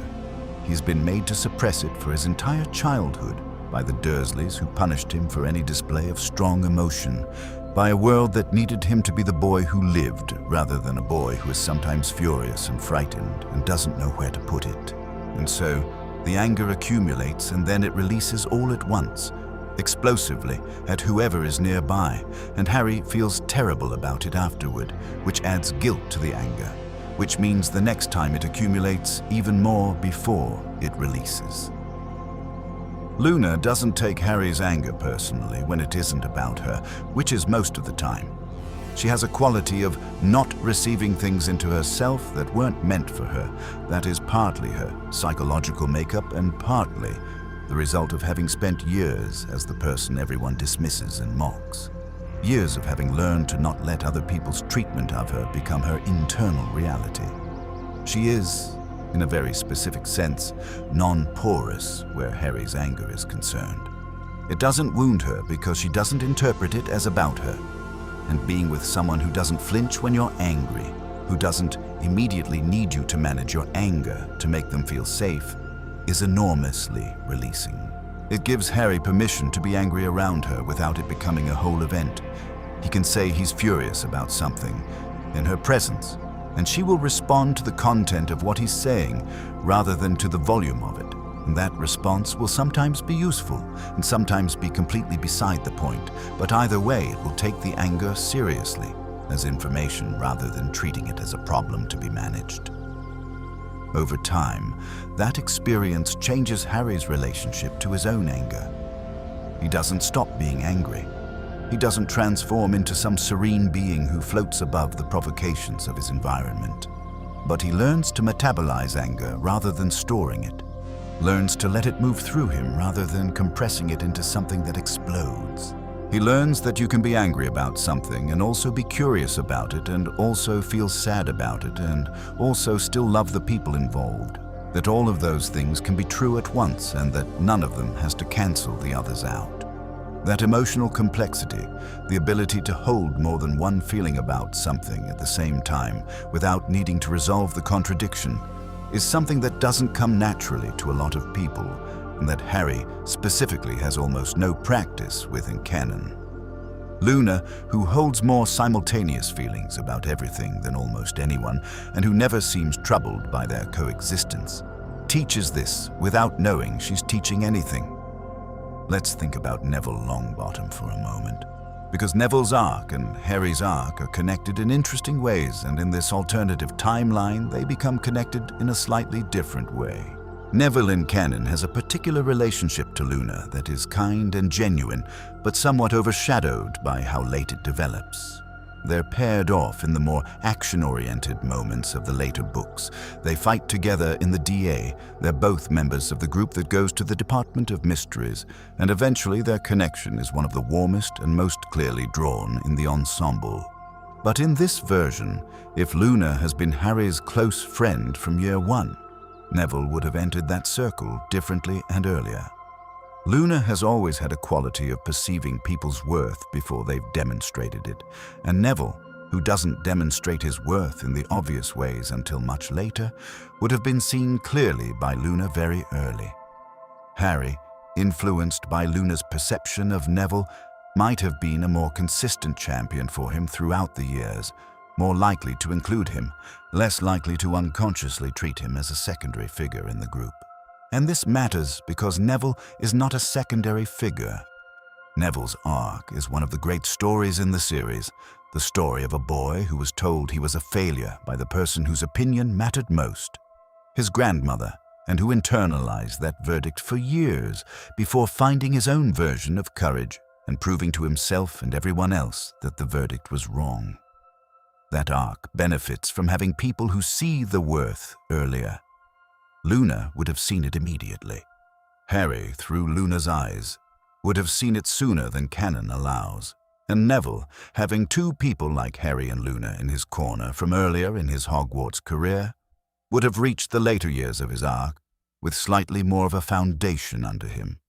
He still becomes the person who stands up to Voldemort in the end. That's in him regardless. But he might have been less alone in the years it took to get there.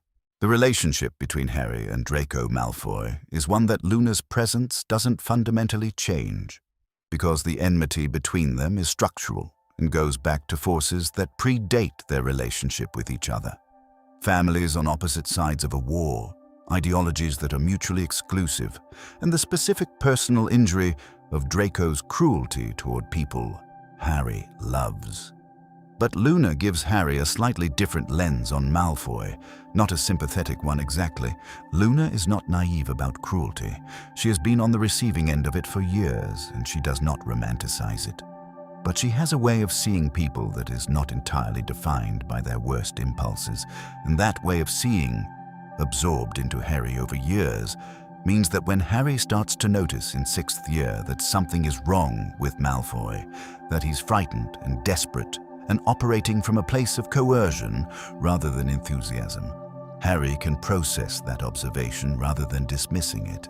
In canon, Harry's 6th year obsession with Malfoy is partly justified and partly excessive, a bit of personal enmity amplifying a genuine instinct. He is right that something is wrong with Malfoy.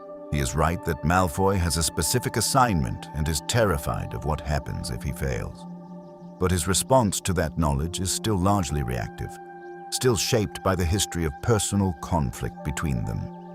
In this version, with Luna's more expansive and less personally invested framework available to him, Harry might be able to see Malfoy with slightly more clarity, might be able to separate the observation that this person is in trouble and being coerced from the history of antagonism and respond to the former rather than the latter. This doesn't save Draco from his choices.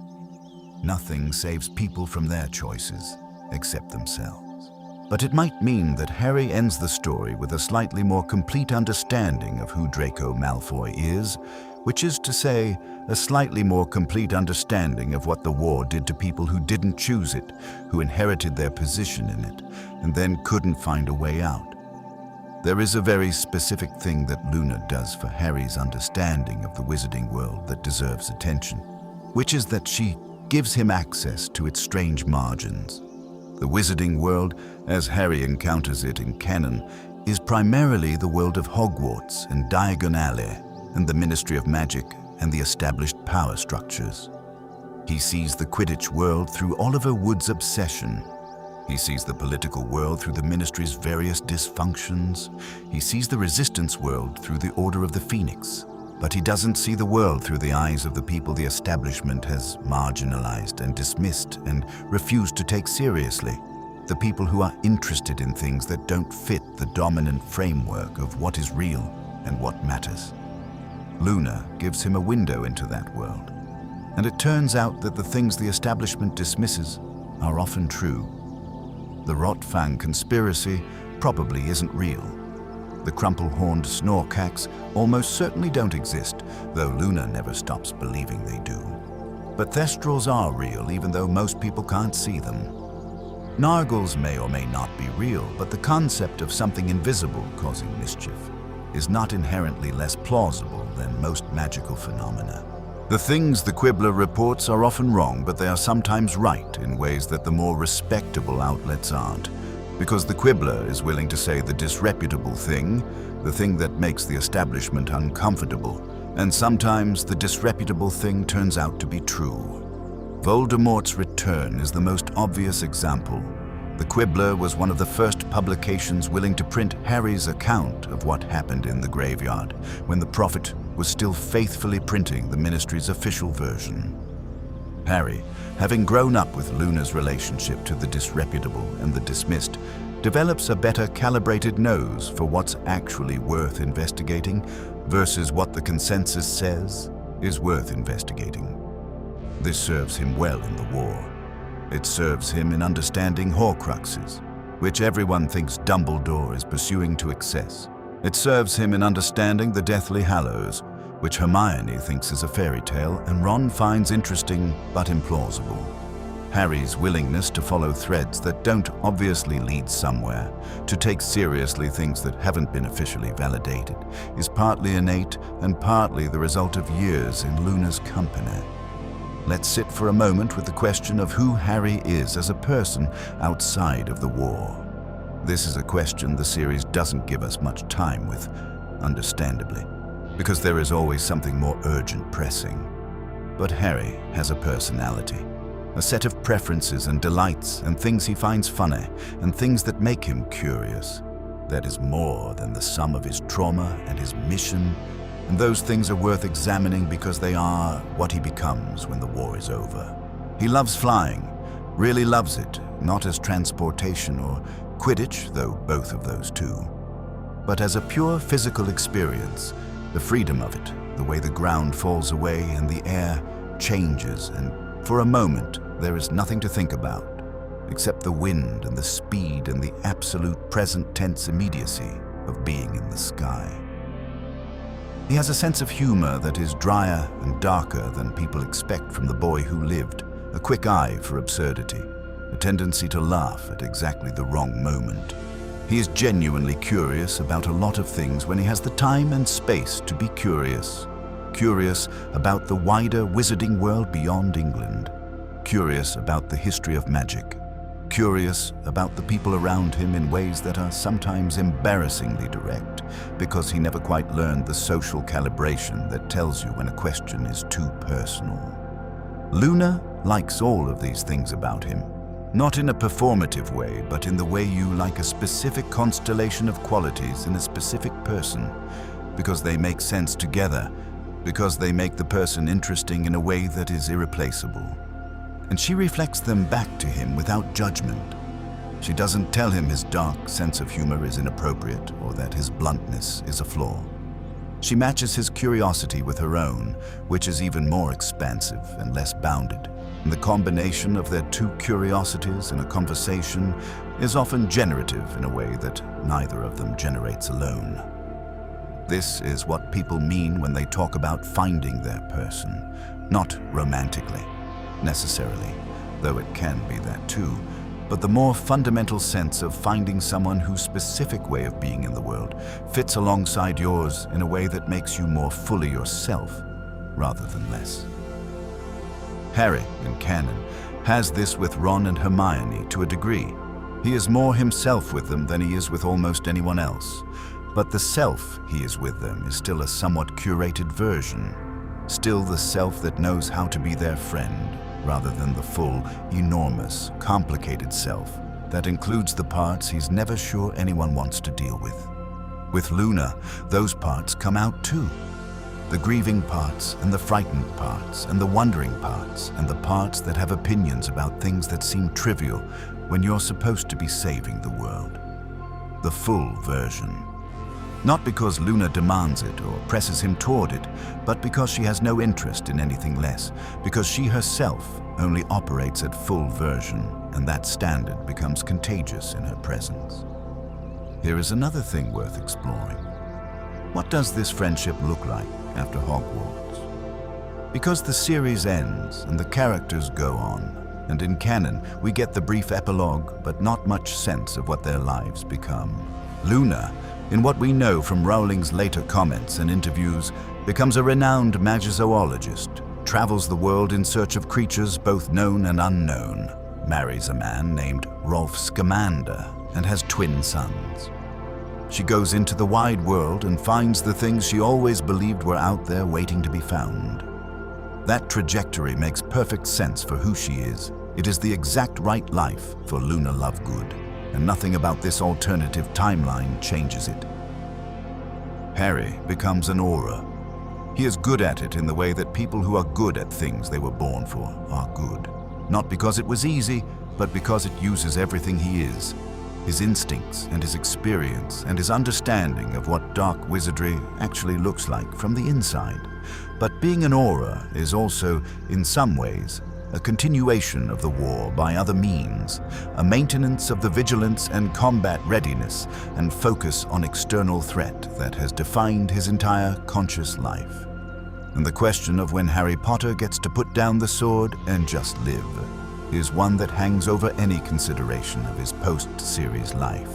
Luna, who has never been at war in the sense of being a soldier, who has always been at war in the subtler sense of someone whose reality is constantly denied by the people around her, and who has to decide every day whether to capitulate to their version of the world or maintain her own, is perfectly positioned to help Harry navigate the transition from soldier to person.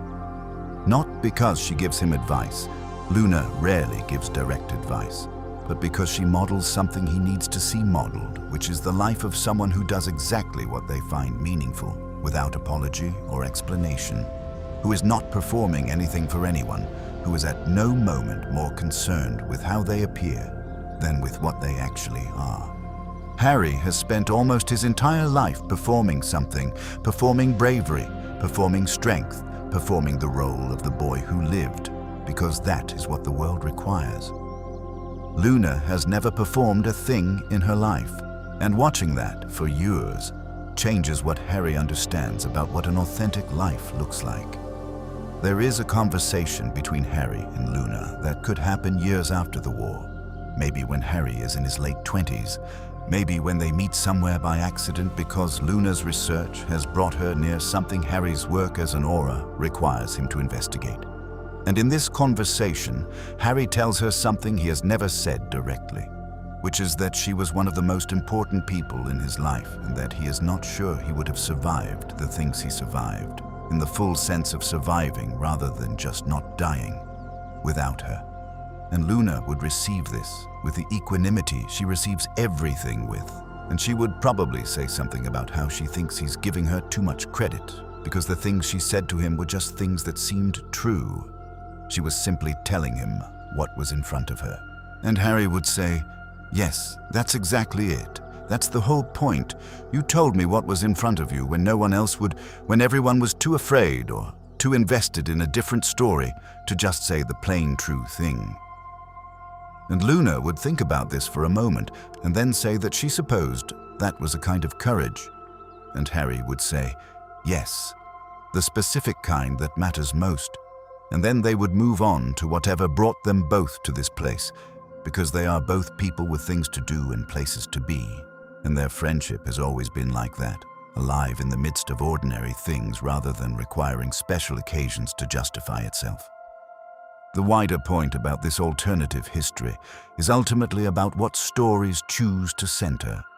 The Harry Potter series is, among many other things, a story about the kinds of support that save a person. Harry is saved, repeatedly, by bravery and cleverness and luck and love in its various forms. But the deepest saving, the saving of his soul rather than just his life, is done by the people who see him clearly and refuse to look away. And of those people, in canon, Luna Lovegood is the most powerful practitioner of that particular saving, despite arriving late and being used sparingly.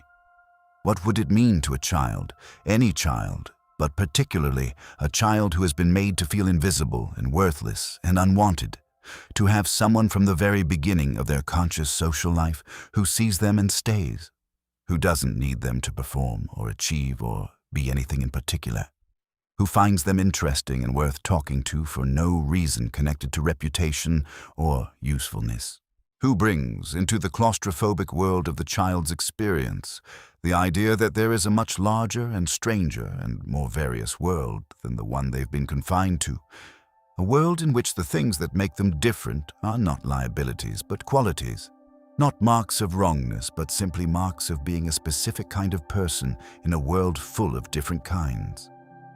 That is what Luna Lovegood would have been for Harry Potter from year one. Not a savior, not a solution, just a friend, in the fullest possible sense of the word, which is already more than enough. There is something almost unbearably poignant about looking at the Harry Potter series and seeing the space that Luna could have occupied, the years she could have been there, and comparing it to the space she actually occupies. She is wonderful in canon. Her entrance in the fifth book is one of the best character introductions in the series. The way she is deployed in the later books, her strange wisdom, her unshakable belief in Harry, her presence on the train at the end of fifth year after the Department of Mysteries, is genuinely moving and genuinely important. Rowling knew what she had in this character, but she held it in reserve for too long, the way you save a particular flavor for a specific occasion, and in doing so, she narrowed the possibility space considerably. The flavor of Luna Lovegood, the quality of her presence, the specific gift she has for making people feel seen and known and real, is not a flavor you hold in reserve. It is a flavor that improves with time. It is a flavor that does its best work when it has years rather than months to work with. It is the flavor of long friendship, of the kind of knowing that can only come from having been present with someone through many different versions of themselves. Harry Potter needed someone to know him through many different versions of himself. He had that with Ron and Hermione to a degree, though they were all going through so many versions together that there was rarely enough altitude to see the changes clearly. He could have had it with Luna in a different and complementary way if the story had given them more time. It didn't, but we can imagine it did. And imagining it, letting ourselves sit in the warmth of the friendship that might have been, we see something about Harry that the canon keeps mostly in shadow. We see that he was always capable of this depth of friendship. We see that the things Luna drew out of him, the wonder and the grief and the willingness to not know, were always in him, waiting for someone with the right kind of attention to call them forth. He was never just a hero. He was always also this, a person with an interior life rich enough to be changed by friendship, to be shaped by being known, to grow in the direction of someone who could hold his own experience with some measure of gentleness rather than the constant braced vigilance that survival required. That is the Harry we're invited to imagine when we imagine what would have happened if Luna had been there from the start. Not a different hero, the same hero, but more fully himself. The same brave, loyal, furious, grieving, wondering, imperfect, essential boy, but with more of himself accessible to himself, more of his inner life lived consciously rather than buried under the demands of the next task. That Harry, met on a train by a girl with radish earrings who asked him about rack spurts, would have still walked into the Forbidden Forest. He would have still faced the thing that was coming with everything he had. He would have still been Harry Potter, chosen and burdened and ultimately triumphant. But he would have been less alone in it. and being less alone in the carrying of an enormous weight does not make the weight smaller. It makes the person carrying it larger, in the sense of more fully who they are, more complete, more real. And a more fully real Harry Potter is the best possible version of the story we were given. It is the story that would have made us laugh more easily at the funny parts and cry more freely at the hard parts and feel, at the end, that we had spent all this time with someone we actually knew. Not just admired, not just rooted for, actually knew. Luna Lovegood would have given us that. She would have given Harry that. Starting from a compartment door sliding open, starting from radish earrings and silver eyes, a question about rackspurts, starting from a single choice to sit across from the famous boy and see only the person. That's the whole story. That's always been the whole story. It just needed more time to tell it. The train pulls out of King's Cross. The countryside begins to blur past the windows, and somewhere in the middle of it all, in a compartment that smells like owl feathers and pumpkin pasties and that particular indefinable smell of something enormous beginning, two children sit across from each other. One of them has a scar on his forehead that he has spent 11 years being told defines him. The other has earrings made of vegetables because she made them herself from things she found interesting. Neither of them knows what's coming. Neither of them knows what they're about to mean to each other. But the door is open. The door has been open all along. And the story begins differently. Imagine for a moment that the train compartment door slides open a little differently. Imagine that instead of sitting alone, staring out the window at the countryside blurring past, a small girl with wide silvery eyes and radish earrings drops into the seat across from Harry Potter and just looks at him. Not the way everyone else looks at him, with that mixture of awe and hunger and expectation. She just looks at him like he is a person, like he is someone she already knows and has simply been waiting to meet in the physical world. Imagine that is where it begins. Not in their 5th year, not after Cedric is dead and Harry is falling apart and everyone around him thinks he is lying or losing his mind. Imagine it begins on the very first train ride to Hogwarts, when Harry is 11 years old and has been a wizard for exactly 2 months, and the whole enormous, impossible world is still so new it makes his chest hurt. That one change, a single door sliding open at a different moment, a single seat filled by a different person, rewrites almost everything that follows.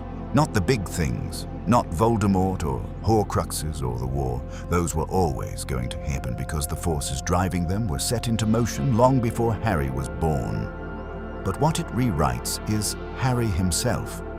What it rewrites is the interior life of the boy who survived, the emotional architecture of the person who would have to carry an unimaginable weight for 7 years.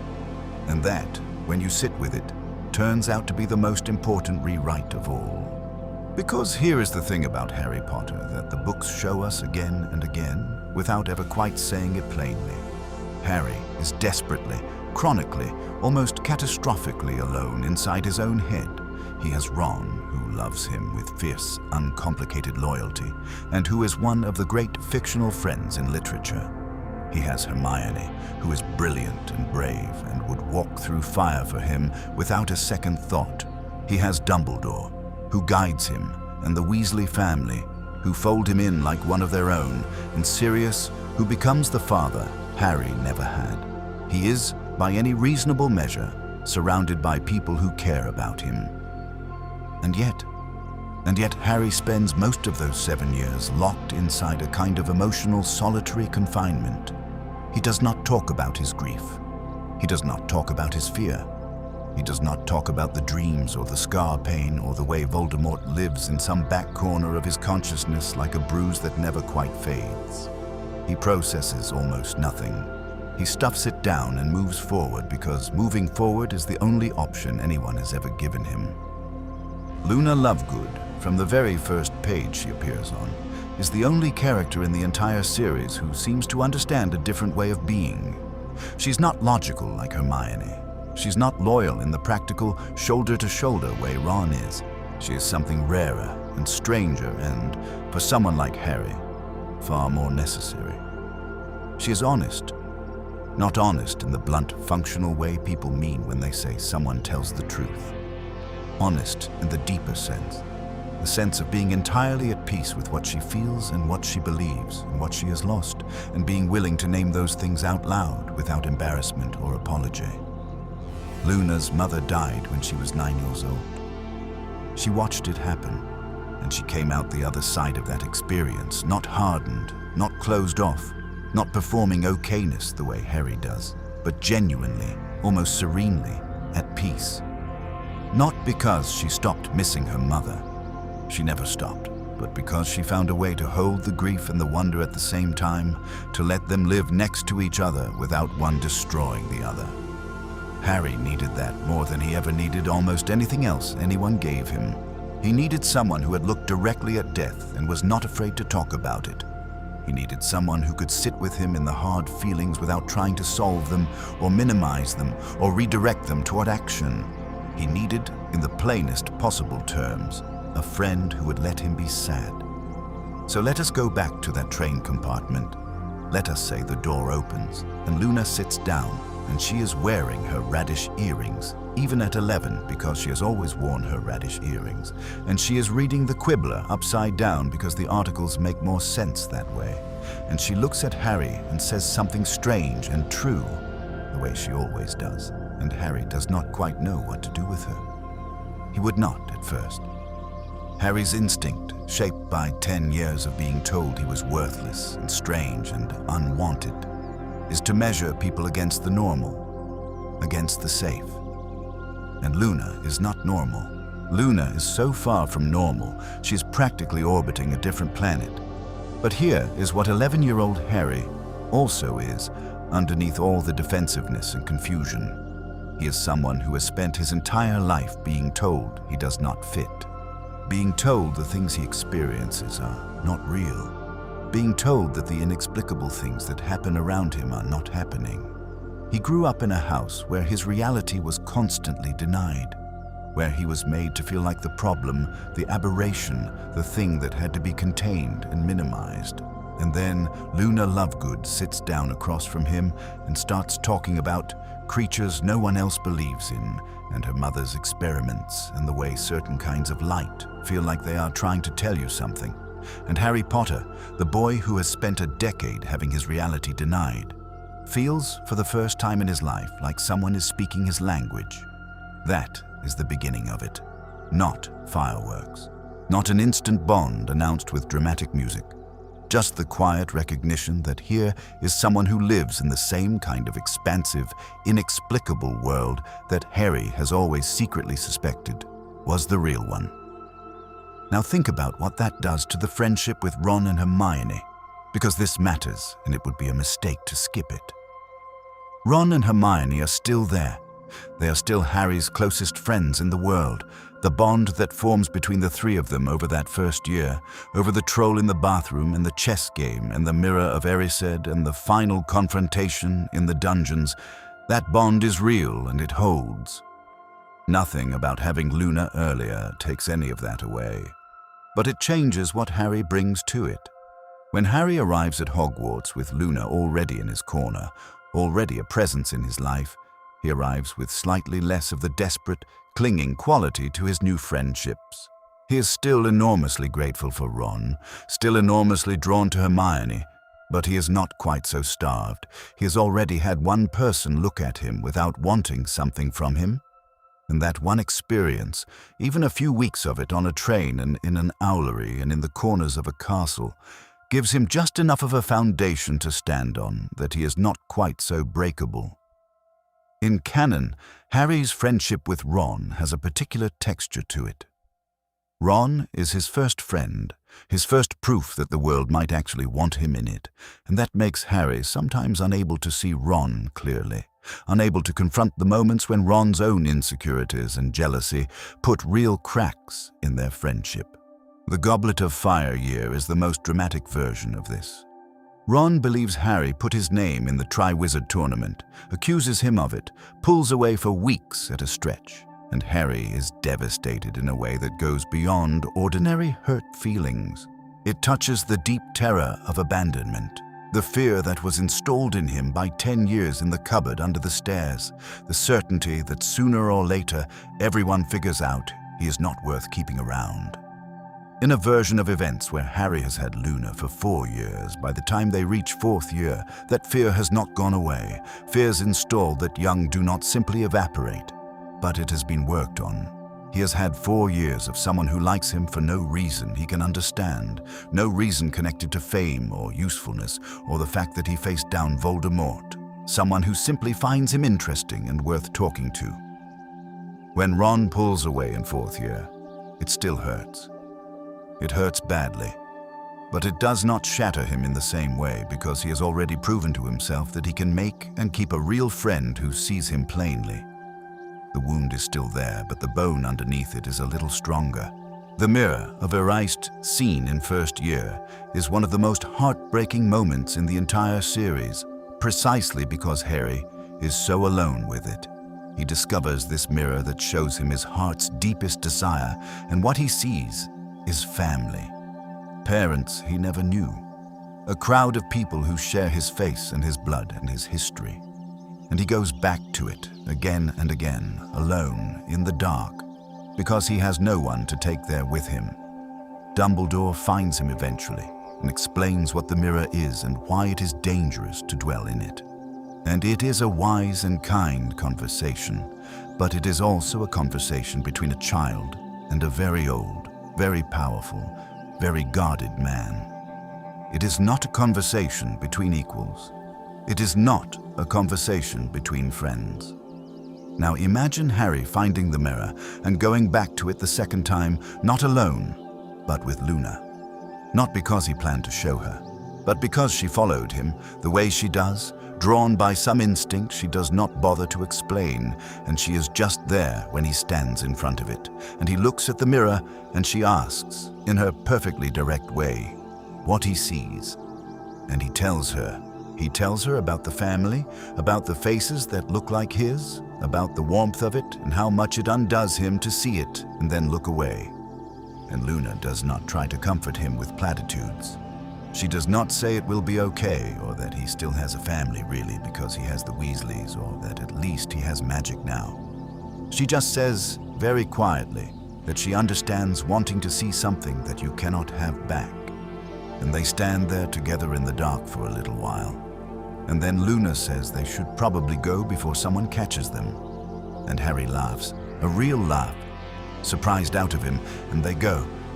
That scene, or something like it, is what changes everything downstream, because Harry comes away from it having done something he almost never does in canon. He named a wound out loud. He said, in front of another person, I want my family and I can never have them, and it breaks my heart. He did not perform strength. He did not rush past it to focus on the task at hand. He just felt it in the presence of someone safe enough to feel it with. And that is a muscle. It is a muscle that atrophies when you never use it and grows stronger every time you do. And Harry, in canon, almost never uses it, which is why, by the time he reaches his 5th year, he is so wound tight with unprocessed feeling that he explodes constantly, at everyone, unable to contain what he could never find an outlet for. But this Harry, the one who has had Luna for 4 years, has been using that muscle. Not perfectly, not easily, but enough. Enough that he doesn't reach 5th year as a pressure cooker. He reaches it as someone who is still struggling, still scared, still furious, but who has some small practice at letting the feelings out before they boil over. Let us talk about the Thestrals, because the Thestral scene is one of the most important moments of understanding between Harry and Luna in canon. And in this reimagined version, it becomes something different and even more significant. In canon, Harry can see the Thestrals at the start of 5th year and is confused and unsettled by it, not knowing what they are. Luna is the one who explains them, who tells him that you can only see them if you have seen someone die and you have truly processed what you saw. It is a scene about recognition, about two people who have both seen death and can therefore see the same invisible things. It is beautiful, but in this version, Harry would have known about Thestrals years earlier. Luna would have told him about them in their first year, probably, because Luna tells people about thestrals the way other people talk about the weather. And Harry would have known then that he could not see them, that he had seen his parents die, but he was too young to understand what he was seeing, too young for it to register as death in the way it needed to register. And that knowledge, held over 4 years, would have given Harry an entirely different relationship to Cedric's death when it happens. Because when Cedric dies, in this version, Harry knows immediately. He knows what it means. He knows that when he comes home and can suddenly see the thestrals that he has been hearing described for 4 years, it means that he has now seen death, really seen it, understood it in a way his infant self could not. And that is devastating. But it is a devastation that has a shape to it, a context. Luna gave him the context years in advance. She gave him, without knowing she was doing it, a framework for understanding his own grief when it finally arrived in a form his grown mind could hold. And so when he comes back from the graveyard, when Cedric is dead and Voldemort is back and no one believes him, Harry does not just have Luna as a person who supports him. He has Luna as someone who handed him the map for exactly this territory long before he needed it. This matters enormously for the arc of 5th year, which is in many ways the most psychologically harrowing year of the entire series, and the one where Harry's isolation is most damaging. In canon, the Order of the Phoenix year is defined by Harry's fury. He is angry at everyone, at Dumbledore for ignoring him all summer, at Ron and Hermione for being at headquarters without him, at the whole world for not believing what he saw. And that fury is completely justified. He is a traumatized teenager who watched a classmate get murdered right in front of him and then watched his own blood get used to resurrect the darkest wizard in a century, and then came home and was locked in a house with his abusive relatives and given essentially no information about what was happening. He had every right to be furious. But the fury in canon has a quality of desperation to it, of someone screaming because they have been silenced for so long that screaming is the only register left. It is not just anger. It is years of suppressed grief and fear and loneliness finally breaking the surface all at once because there was nowhere else for it to go. In this version, Harry's 5th year is still hard.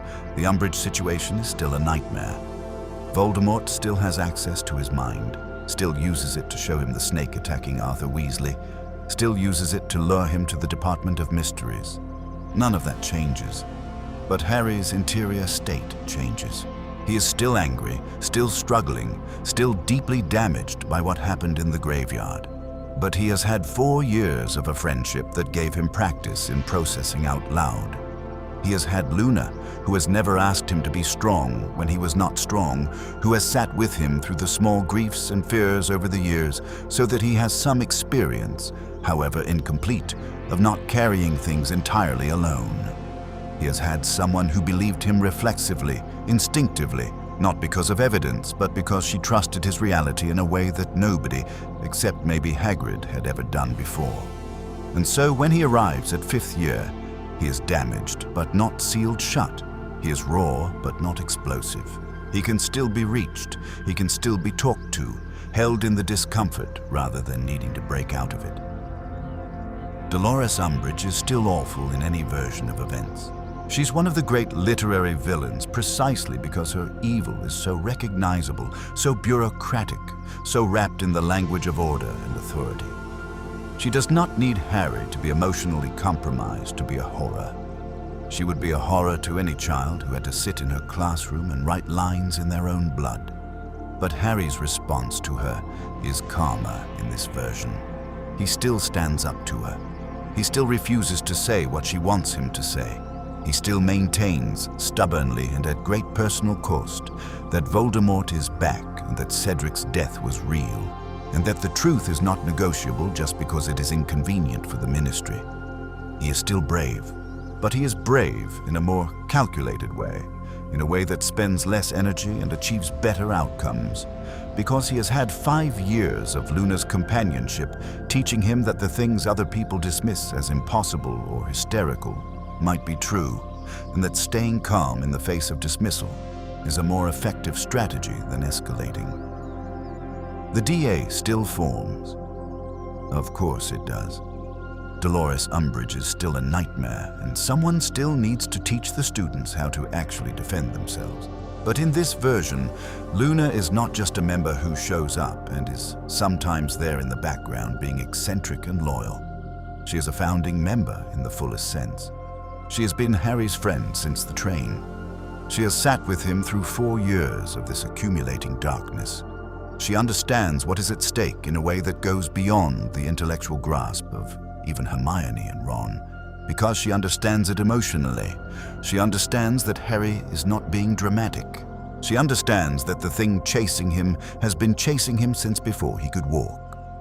And she brings that understanding into the DA, and it changes the atmosphere of the group in ways that are hard to quantify but deeply real.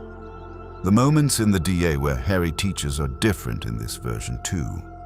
Harry has always been an instinctive teacher, has always been able to access the student's perspective because he has been a student of everything without ever having any formal instruction until Hogwarts. But in this version, he has also been taught by years of Luna's companionship how to be patient with ways of understanding that are different from his own.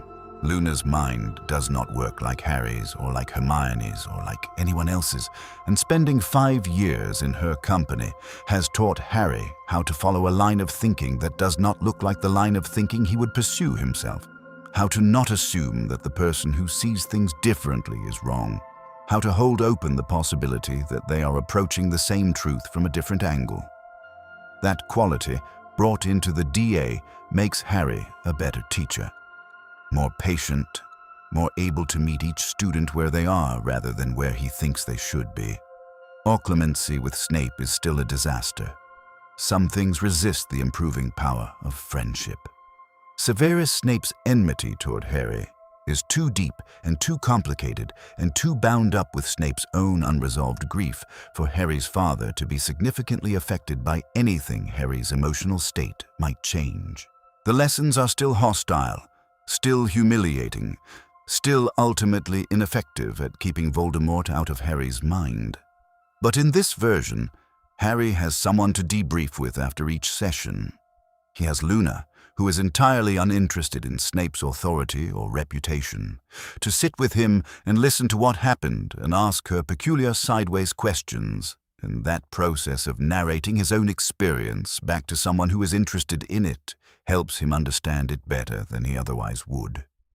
He may not be able to close his mind, but he understands more clearly what is happening when Voldemort pushes into it, and understanding is the first step toward managing.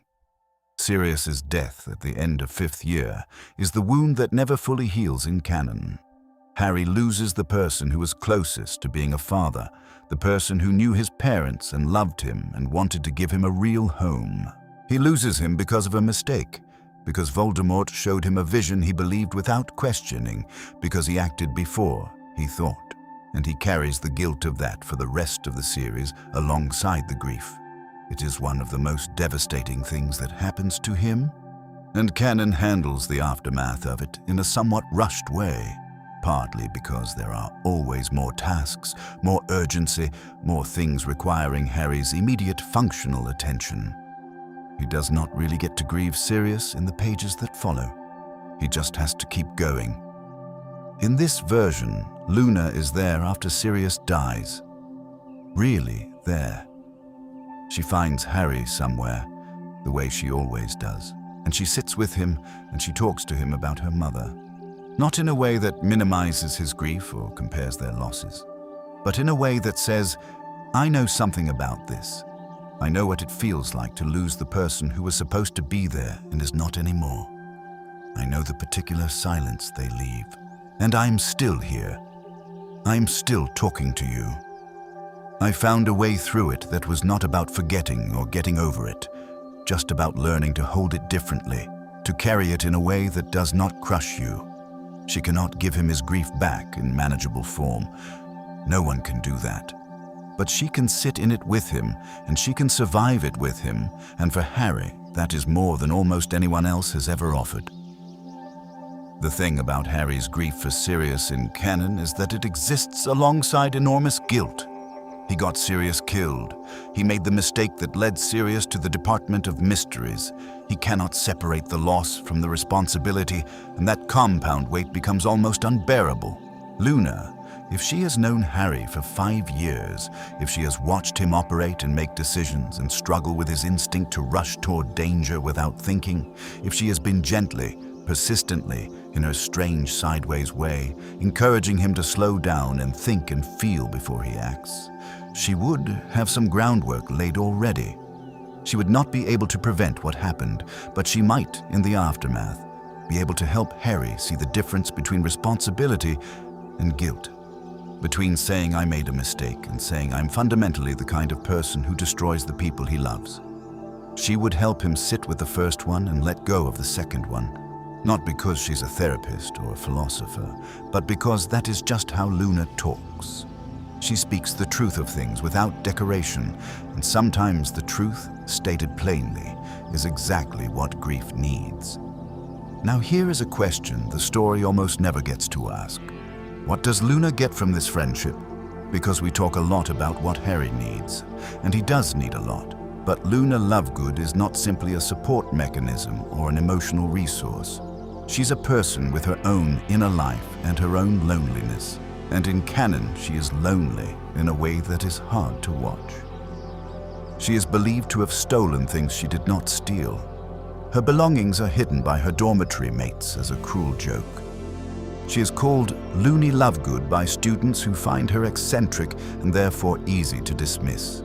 She eats alone. She wanders alone. She seems on the surface entirely unbothered by all of this because Luna genuinely does not structure her self-worth around other people's approval, which is one of the most remarkable things about her.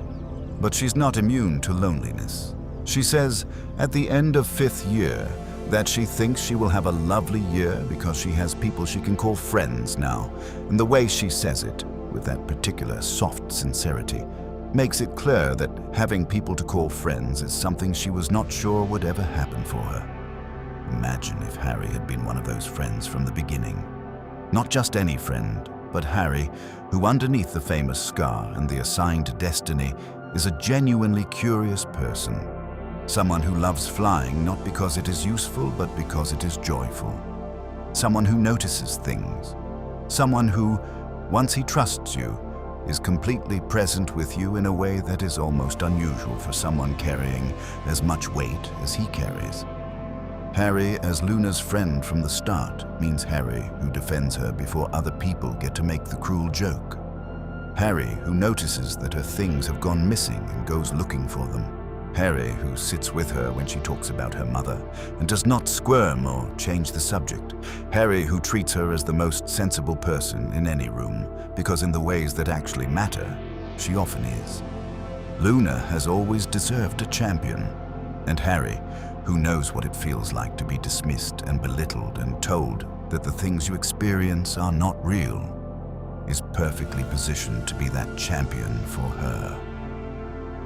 This changes Luna's Hogwarts years significantly. She's still unusual. She is still the person with the radish earrings and the upside-down magazine and the theories about creatures that mainstream wizarding society refuses to acknowledge. She is still herself, completely and without apology. But she is herself with an ally. She is herself with someone who will say, when another student makes a cutting comment in the corridor, "That is not true, and it is not funny, and you should stop." She is herself with someone who invites her to things, to Quidditch matches, to walks around the grounds, to study sessions that are not really study sessions because Luna tends to use study time to read things that are not on the syllabus, and Harry tends to use it to look out the window and think about something else entirely. She is herself with someone who listens to her talk about her mother the way she has always needed someone to listen, completely and without rushing her toward a more comfortable topic. And this matters for who Luna becomes. Not in some dramatic sense. She is always going to be fundamentally Luna, that is as immutable as anything in the series, but in the sense of someone whose particular qualities have had space to develop rather than being constantly suppressed by loneliness. A Luna who has had a real friend from the beginning is a Luna who has had years of practice at being in relationship, years of experience of what it feels like to have someone who genuinely values what she brings. That experience makes her, in the later years, a more confident and more central figure. She is always brave in canon. But in this version, her bravery has been reinforced by the knowledge that she is not entirely alone in it. Year 3 introduces Sirius and Lupin and Dementors, and it is, in many ways, the most beautiful year of the series, alongside being one of the most psychologically complex. The Dementor scenes are extraordinary pieces of writing because Rowling captured something true about depression and existential dread in the way she described what Dementors do. They do not create negative feelings. They drain away every positive feeling, leaving only the worst things you have ever felt or experienced, amplified and inescapable. Harry, whose history contains more genuinely awful moments than almost any other 12-year-old in Britain, is particularly vulnerable to them. When Dementors come near him, he hears his mother screaming. He hears his parents being killed. He falls unconscious from the weight of what surfaces. This is one of the places where having Luna for 2 years already would have made a material difference in how Harry experiences third year. Not because Luna can protect him from Dementors, no one can do that except a Patronus, but because Harry would have already had 2 years of practice, in small doses, at not running from the worst feelings. Luna would have been creating situations unintentionally in which Harry had to stay present with something difficult rather than shutting down or fleeing. Their conversations about her mother, about death, about the things the wizarding world refuses to take seriously, all of those would have been small rehearsals for a kind of emotional endurance that Harry desperately needs. He would not have fully developed it in 2 years, but he would have started. The Patronus charm is one of the most resonant pieces of magical world-building in the books. The idea that the thing which repels the soul-draining darkness of a Dementor is a fully embodied, powerfully held happy memory is quietly profound. It is magic that works by asking you to be fully present in your own joy. Harry's Patronus is a stag, his father's animagus form, the symbol of James Potter conjured from the depths of his own magic as the thing that stands between him and obliteration. That is beautiful. But in canon, it takes Harry a very long time to produce a Patronus at all, and part of what makes it difficult is that Harry's access to truly happy memories is limited in a way that is itself heartbreaking. He has had so little uncomplicated joy. His happiest memories, the ones strong enough to power a Patronus, are mostly things from the last 2 years, finding out he was a wizard, flying for the first time, Ron and Hermione's friendship. In this version, by third year, there are more happy memories. There are 3 years of conversations with Luna in the particular half-light of the Hogwarts grounds, 3 years of being seen clearly and liked for it, 3 years of laughter surprised out of him. There is a specific kind of happiness that comes from feeling truly known, and Harry has been accumulating that happiness for years by the time he faces his first Dementor. His Patronus still comes from a deep place. It still takes effort and practice to produce, but the reservoir he is drawing from is fuller. Year 4 brings the Tri-Wizard Tournament and everything that comes with it. The Goblet of Fire is the year the series grows up. The year the violence becomes real in a way it had not been before. The year a boy dies in a graveyard and nothing is the same afterward. The tournament itself, the 3 tasks, the watching crowds, the pressure of performing under scrutiny, all of it puts Harry under a kind of sustained psychological stress that he handles poorly in canon because he handles almost everything alone. In this version, he handles it less alone. He has someone to debrief with after each task, someone who is genuinely curious about the mechanics and the experience rather than either anxiously invested in his success or vicariously thrilled by the danger. Luna's relationship to the tournament is characteristically sideways. She has opinions about the ethics of competitive magic involving dragons that are well thought out and entirely orthogonal to what anyone else is thinking about. She has theories about the second task that involve creatures Harry has never heard of, and which turn out to be wrong, but which prompt Harry to think about the task differently, in a way that is ultimately useful. She is, in short, the kind of thinking partner who helps you think better, not by knowing more than you, but by thinking differently from you. The Yule Ball is a notable moment in this timeline too. In canon, Harry goes with Parvati Patil after being turned down by Cho Chang, and the whole evening has the quality of someone going through the motions of a social event they do not really understand. In this version, Harry asks Luna, not as a romantic gesture, but as the genuine and pragmatic choice of someone who prefers to spend a formal occasion with a person they actually want to talk to. Luna agrees with the equanimity she brings to all social arrangements.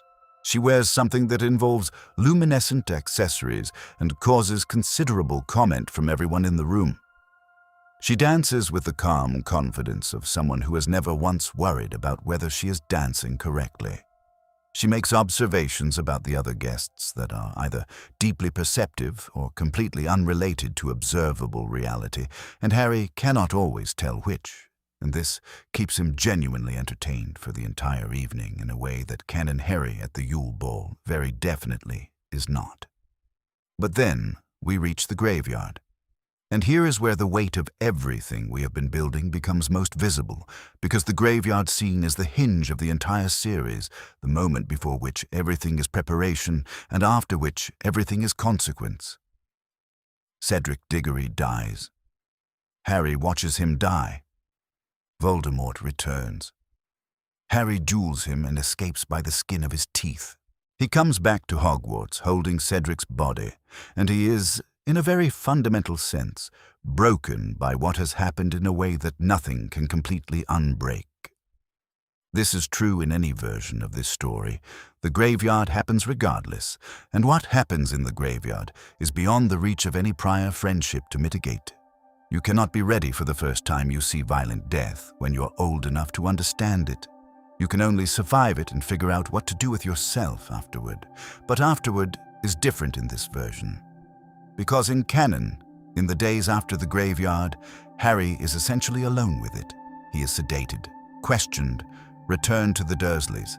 He has no one to process with over the summer. He writes letters that do not say the real things. He exists inside a private horror that summer builds around him like a shell. And when he arrives at 5th year, the shell has hardened into something almost impenetrable. In this version, Luna finds him before the end of term. She finds him in whatever quiet corner he has retreated to, and she sits with him, and she does not ask him to speak before he is ready. And when he does speak, she does not flinch at what he says. She has been carrying her own death for 5 years. She knows its weight and its texture in a way that most 14-year-olds do not.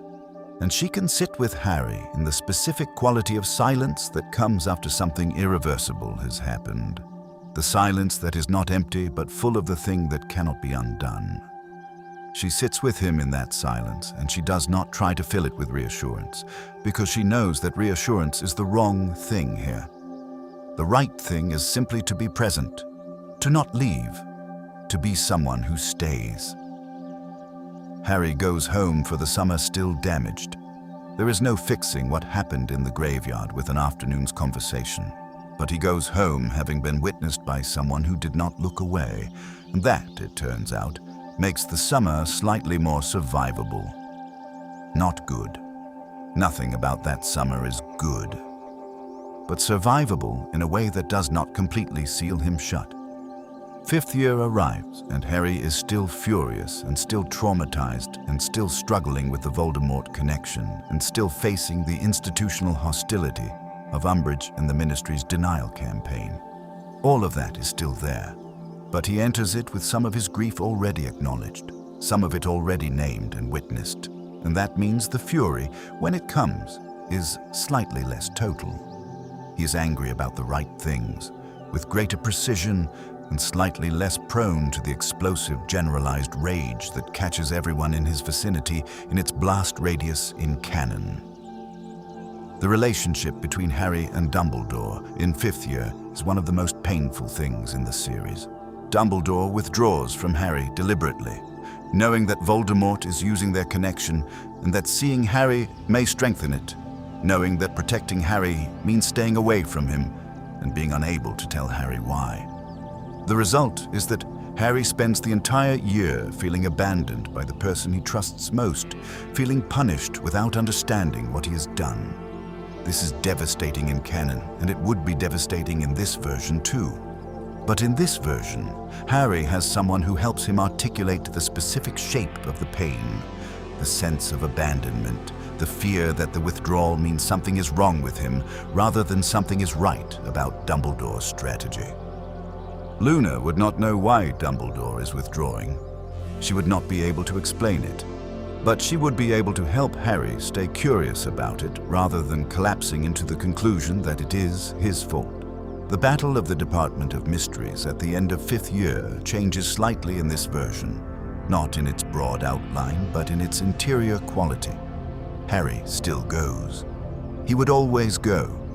He is not capable of receiving information that someone he loves is in danger and choosing not to act on it. But he goes with slightly more of himself present. He is not fully shut down the way Canon Harry has shut down by this point in the year. He is still connected, still reachable, and that means he is slightly more strategic and slightly less purely reactive as the night unfolds. Sirius still dies. The veil is there, and Sirius falls through it, and nothing changes that. Harry's grief in the aftermath is total, overwhelming, the specific catastrophic grief of losing someone you had only just begun to have. And Luna is there, in the way she is always there, in the quiet afterward, sitting with him in the wreckage. And this time, the conversation goes somewhere slightly different. Because Harry, who has had 5 years of practicing naming the hard things, is able to say something he does not manage to say in canon, which is that he is afraid. Not just angry, not just devastated, but genuinely, fundamentally afraid of what his life means, afraid of the pattern of loss, afraid that loving people and having people love him is a guaranteed path to their destruction. That fear is in Canon Harry. It drives a lot of his behavior in the later books, his tendency to try to cut himself off, his conviction that people are safer without him. But it is never named out loud in canon. Harry never says it directly to anyone. It just exists in him, shaping his behavior unexamined. In this version, he says it to Luna. And Luna, whose 5 years of friendship with Harry have given her considerable knowledge of how his particular brand of fear tends to operate, does not dismiss it. She takes it seriously, as she takes everything seriously, and she says something true about it. She says that the people who love him are not collateral damage in his story. They are there because they chose to be there.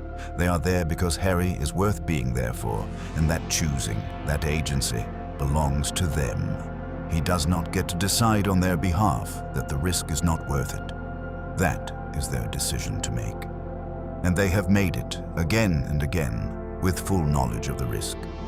This does not fix Harry's grief. Nothing fixes grief.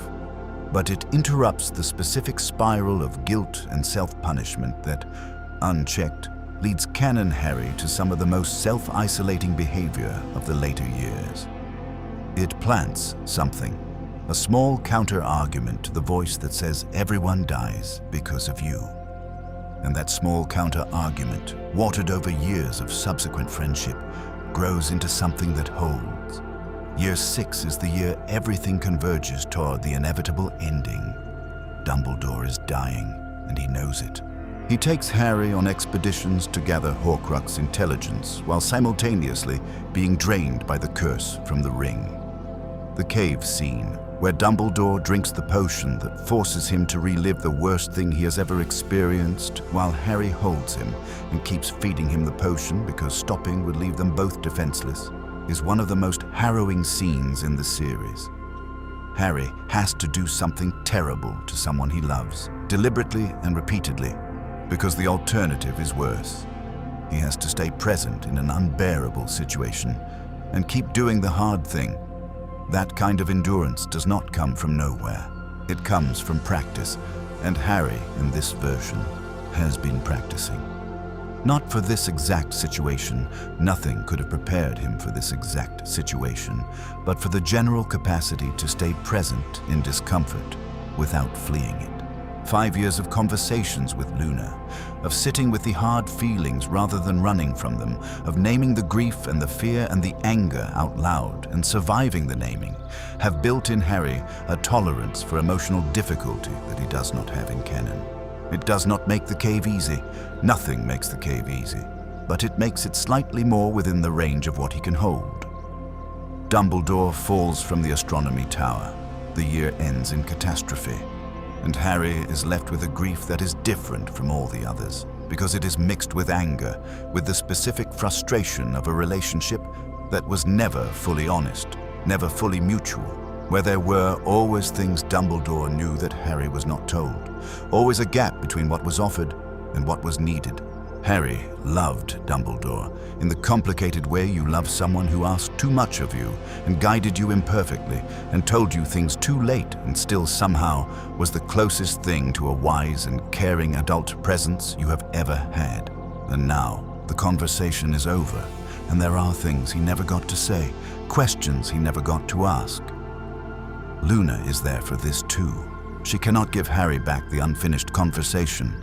No one can do that, but she can sit with the specific grief of incompletion, the mourning of a relationship that ended before it became what it could have been, and she can do this from a place of experience because her relationship with her mother was similarly incomplete, similarly cut short before full understanding was possible. She was 9 years old. She did not get to know her mother as an adult. She has spent years imagining the conversations they would have had, the things she would have said and been told. She knows what it is to grieve not just a person, but a possibility.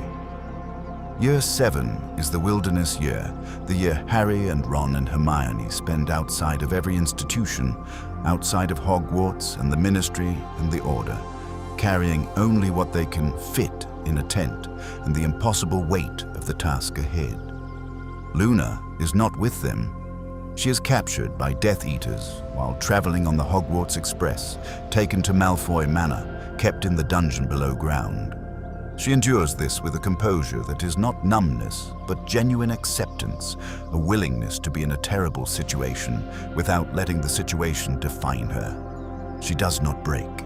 She continues to care for the other prisoners, to be present with them in their suffering, to believe that things will change because she has always believed that things change, that the universe is stranger and more various than any single moment of horror can contain. Harry, in the wilderness, carries Luna with him in the way you carry people who matter to you. He is aware of her the way you are aware of someone you love when you do not know if they are safe. It is a specific kind of worry, concrete and personal, that he does not have for most of the people in his broader circle. He does not know where she is. He does not know what is happening to her. He knows only that she was taken, and he could not prevent it, and the not knowing sits in him like a stone. When he is captured and brought to Malfoy Manor and realizes she is in the dungeon below, the urgency he already feels to get everyone out sharpens into something specific and personal. He knows her. He has known her for 6 years. He has sat with her through grief and fear and wonder and the ordinary Tuesday evenings of a long friendship. Getting her out of that dungeon is not an abstract mission. Objective, it is personal, it is imperative. It is the kind of imperative that moves differently through a person than strategic necessity does. The escape happens. Dobby dies. They end up at Shell Cottage, and Harry digs Dobby's grave by hand, refusing to use magic because some deaths deserve the weight and effort of physical labor, and this is one of them. Luna is there, safe, sitting near the gravesite, and she says something over it when Harry is done, something gentle and specific and true about small creatures who chose loyalty when they could have chosen otherwise, and Harry lets himself cry in a way he rarely permits himself. Because in 6 years of Luna's company, he has learned that crying is not weakness. It is the thing that keeps you from being so full of unspent feeling that you break. The days at Shell Cottage before the final push toward Hogwarts are a particular kind of suspended time, the held breath before the last act. Harry knows what he has to do. He knows more than he has let himself fully articulate, even to himself. The Horcrux in his head, the implication of it, the way the logic of the situation is building toward a conclusion he can feel even before he fully understands it. And Luna, in those days, is present with him in this knowledge in a way that no one else is quite positioned to be, because she has always been comfortable with the things that cannot be resolved. She has always been comfortable with uncertainty, and with endings, and with the idea that some things cannot be fixed, only held. There is a conversation between them in those last days that does not happen in canon, because in canon they do not have 6 years of prior friendship to draw from. Harry tells her, obliquely but clearly enough, that they both understand what he is saying, that he thinks he might have to do something final, not the battle, something before the battle, something alone. And Luna, who has never been afraid of death and who has spent 6 years helping Harry become slightly less afraid of it, does not panic. She does not try to argue him out of it. She asks him what it feels like to know that. She asks if he is afraid. He says yes and also no. She says that sounds about right. And they sit together in the particular silence of the almost ending, and it is one of the most important silences of Harry's life, not because anything is resolved in it, but because he is not alone in it. The Battle of Hogwarts comes. Everyone comes. Luna fights, as she has always fought, with a kind of determined creativity that is entirely her own, using spells in ways their creators probably never intended, moving through the battle like someone who is genuinely paying attention to what is actually happening rather than what is supposed to be happening. She is extraordinary in the battle, and also she is entirely herself in it, which is maybe the most extraordinary thing. She does not become a warrior in the conventional sense. She is still Luna. She is just Luna in a battle, which turns out to mean something significant. Harry walks into the forest. He opens the snitch and takes the resurrection stone and summons his parents and Sirius and Lupin, and they walk with him the last steps. This scene does not change in this version because it is perfect. It is one of the most perfect things in the books. The company of the dead accompanying the living toward a death that is also a choice. The stone dropping to the ground because he does not need it. He has already internalized what they represent. He drops the stone and he walks into the clearing, and Voldemort kills him. And he comes back. Because he chose it consciously, because he walked toward it fully present rather than accidentally or reactively. Because the piece of Voldemort inside him dies, and the piece of him that is irreducibly Harry, shaped by grief and love and friendship and 6 years of a girl with radish earrings insisting on the truth of things, that piece survives. He goes to the place that looks like King's Cross, and he speaks with Dumbledore, and he chooses to go back. And when he goes back, he comes back in the fullest possible sense. Not just alive, present, ready. The final confrontation.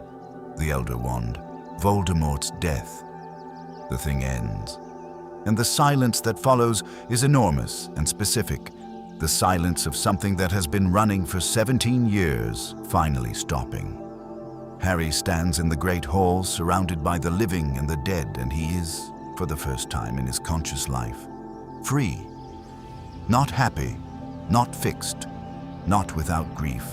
Because there is grief everywhere. The dead are all around him, and they will always have died, and that is permanent and terrible. But free. The war is over. The target has been removed from his back. He is finally just Harry. A person in the world. No longer primarily a symbol or a soldier or a sacrifice, just a person. Luna finds him eventually the way she always finds him, not immediately. There is too much chaos and grief and reunion for anything to happen immediately. But eventually, in some quieter moment of the aftermath, she is there. She does not say anything particularly remarkable. She does not deliver a speech or offer a profound summary of what it all meant. She just sits with him the way she has always sat with him, present and unhurried and entirely herself. And Harry looks at her, and he feels, underneath all the grief and exhaustion and the enormous strange lightness of being alive when he expected not to be, something that has been building for 6 years and that he now recognizes. Gratitude. Not the anxious kind. Not the kind that is mixed with debt and obligation. The clean kind. The kind that comes from having been genuinely helped to be who you are, he tells her. He's not particularly eloquent about it. Harry has never been particularly eloquent. But he tells her that she was one of the most important people in his life, and that he is not sure he would have made it through in the fullest sense. Not just the surviving, but the remaining himself through it without her. And Luna receives this with the equanimity she receives everything, and she says something like, "I do not think you give yourself enough credit. I was only ever saying what was in front of me. You were the one who listened." Harry says, "You made it possible to listen." And Luna considers this, and she says, "Well, I'm glad about that." And then she asks him if he has had anything to eat, because she thinks he probably has not.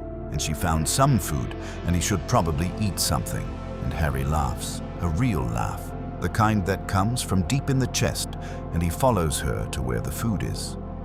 That is how it ends, in this version.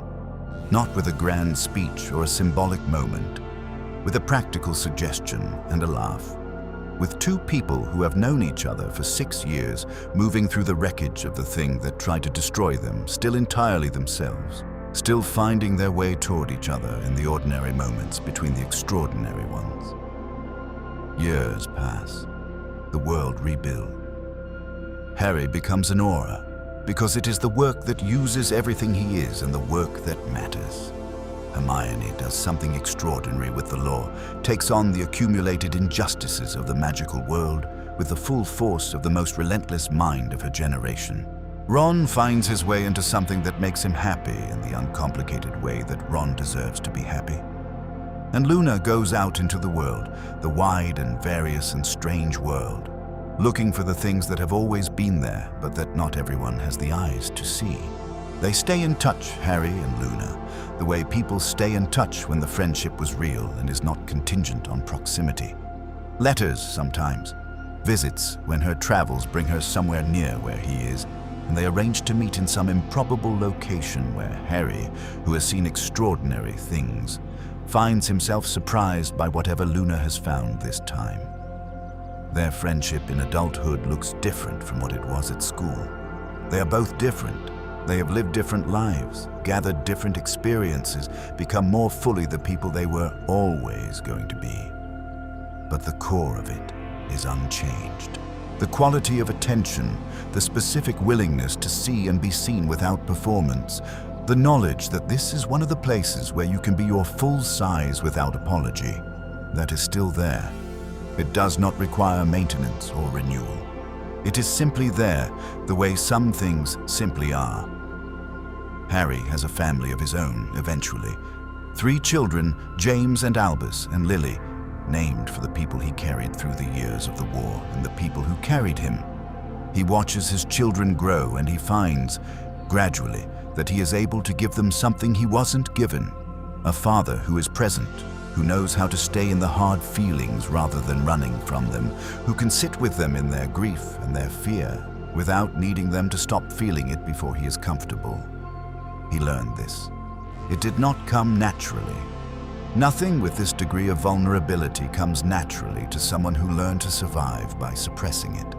But he learned it over years and years of practice, with Luna and with others, with the specific patient labor of becoming a person who is present in his own life, rather than just moving through it in the direction of the next task.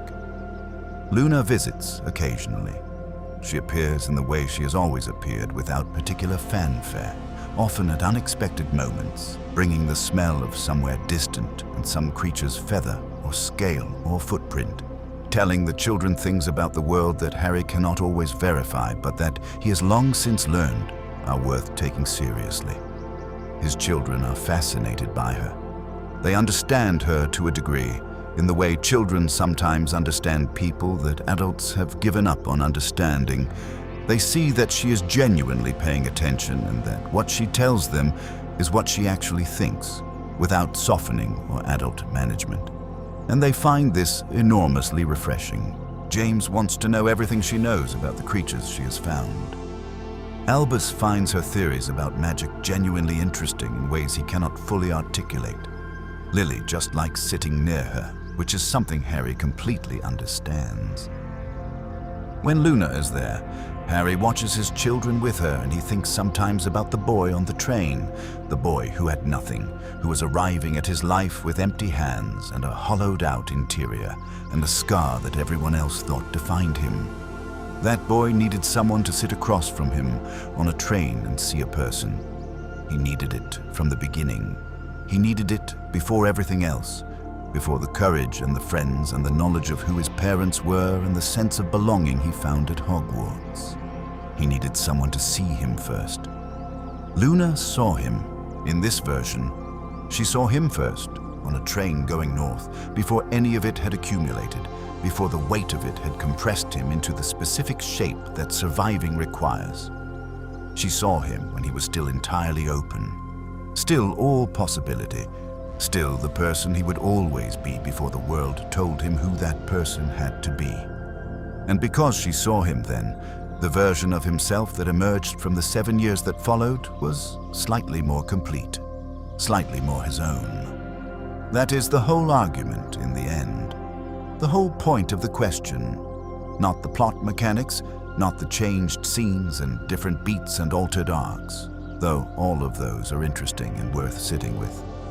The whole point is simpler than any of them. A child who is seen from the beginning grows into themselves more fully than one who has to claw their way toward being seen through years of proving themselves. A child who has someone to name the hard feelings with grows up better equipped to hold them. A child who has a friend who lives without apology, who is entirely herself without performance or self-consciousness, learns by proximity that this is possible. That being entirely yourself is not only permissible, but the most interesting thing you can do with the time you have. Harry Potter, given Luna Lovegood from the very beginning, becomes more fully Harry Potter. Not a different person, the same one. Just more of him, more visible to himself and to us, more present in his own story, more capable of the specific kind of living that is different from just surviving. And maybe that is the most quietly radical thing this particular what if can offer. Not a rewritten war or a more efficient defeat of Voldemort or a slightly different romantic pairing. Just a boy who grew up knowing that he was worth seeing, who got to spend the years of becoming someone in the company of a person who had always believed that the things others dismissed were real, who had always believed that the creatures others could not see were there, who had always believed that what looked like nothing was often, if you paid the right kind of attention, something. Luna Lovegood believed in Nargles and Rackspurts and crumple-horned Snorkax. She believed in the Rotfang conspiracy and blibbering humdingers and the healing properties of dirigible plums. She believed in things that were strange and unprovable and easy to laugh at. She also believed in Harry Potter, completely and without condition, and from the very first moment she met him.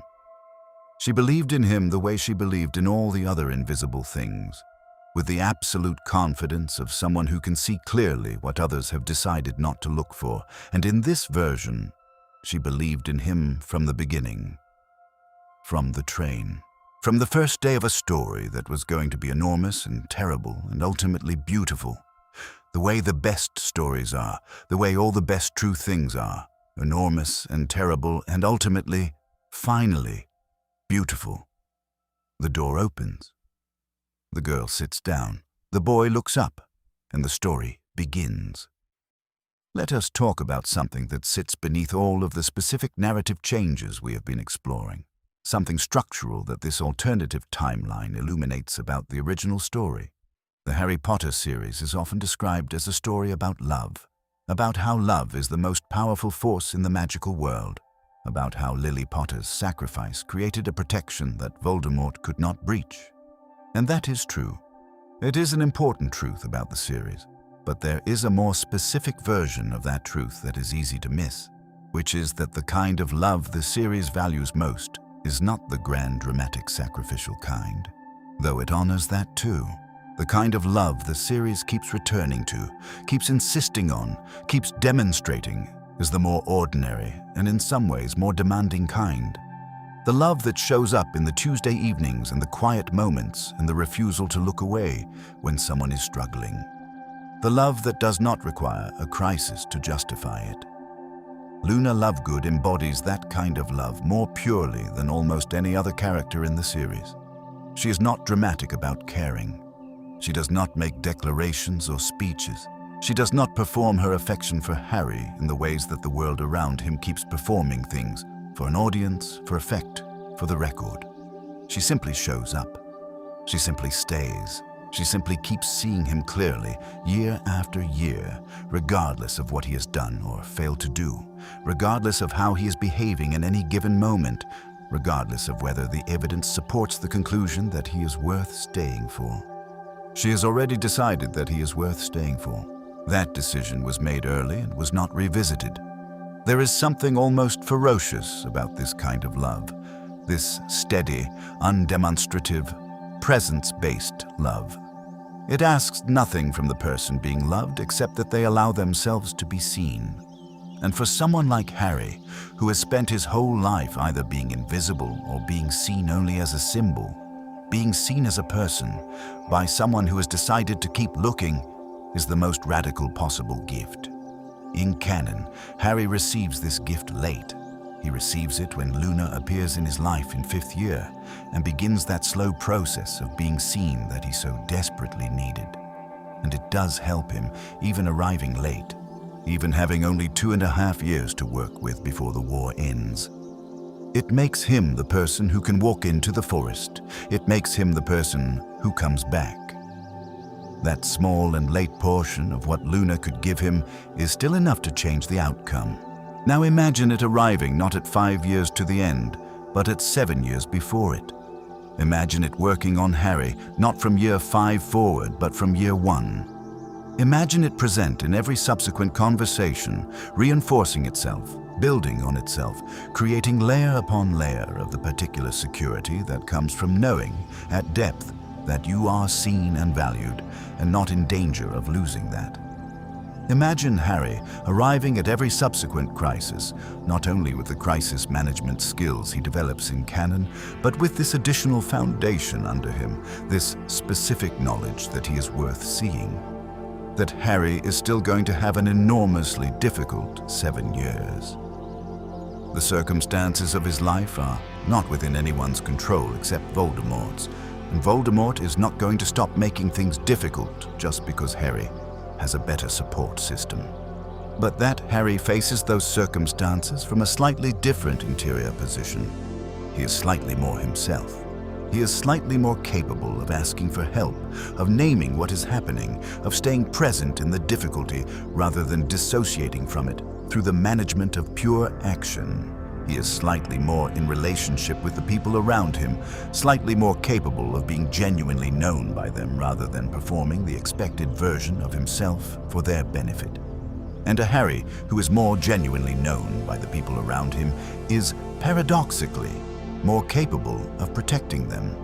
Because the great vulnerability of Canon Harry is not that he is not brave enough or strong enough or willing enough. He is all of those things to excess. The great vulnerability is that he sometimes cannot tell the difference between what the situation actually requires and what his own unprocessed fear and grief are projecting onto the situation. His instincts are usually right, but not always. And when they are wrong in the direction of the things he is most afraid of, in the direction of abandonment and loss, and the conviction that everyone he loves is in danger because of him. A Harry who has done more emotional processing, who has had more practice at distinguishing between what he actually knows and what he fears, is a Harry who makes slightly fewer mistakes in this direction, who can sometimes catch himself and check, who can sometimes say, wait, is this what is actually happening, or is this what I am afraid is happening? Let me look again. That quality of reflective self-awareness is one of the hardest things to develop and one of the most useful. And it is developed primarily through exactly the kind of friendship we have been describing. Through years of having someone who reflects you back to yourself without judgment, who says, "Here is what I see. Here is what seems to be happening. What do you think?" Through years of being in relationship with someone whose way of seeing the world is different enough from yours that you cannot simply project your own framework onto them.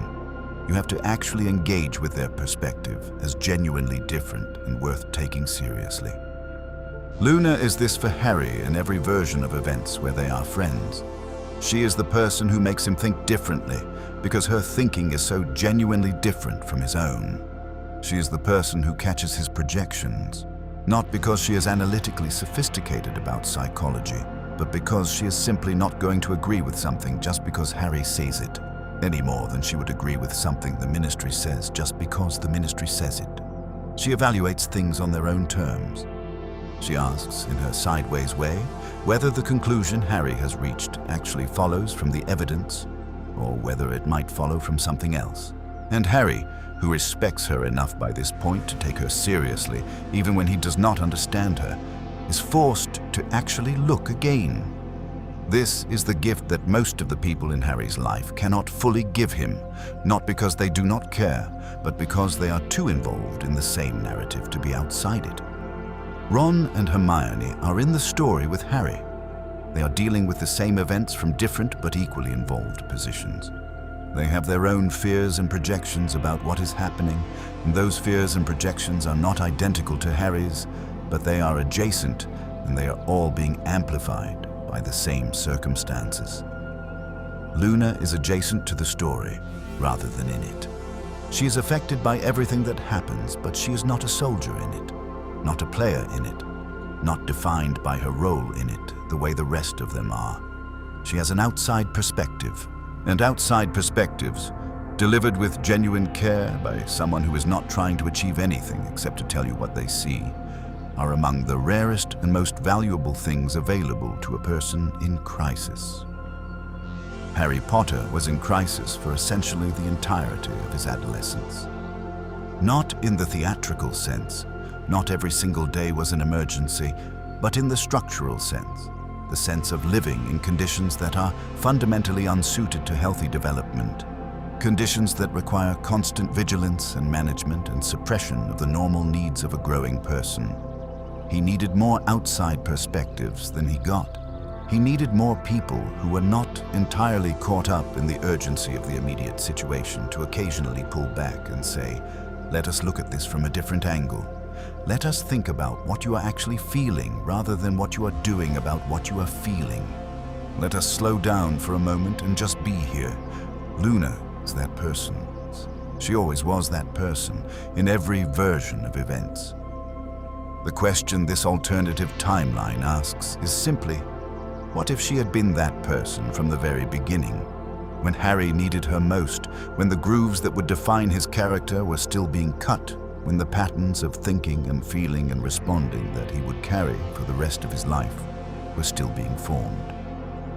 The answer, as we have been exploring across all these hours, is that Harry would have been more himself, more capable of being known, more practiced at the things that matter most when the stakes are highest, staying present, feeling feelings rather than suppressing them, trusting his own perceptions rather than constantly deferring to authority, knowing the difference between courage and recklessness, knowing that he is worth the loyalty and love that the people around him offer. That is a different Harry Potter, and yet it is exactly the same one. The same boy with the same scar and the same green eyes and the same reflexive heroism and the same dark sense of humor and the same capacity for love that is so enormous it sometimes embarrasses him. All of that stays. All of that was always there.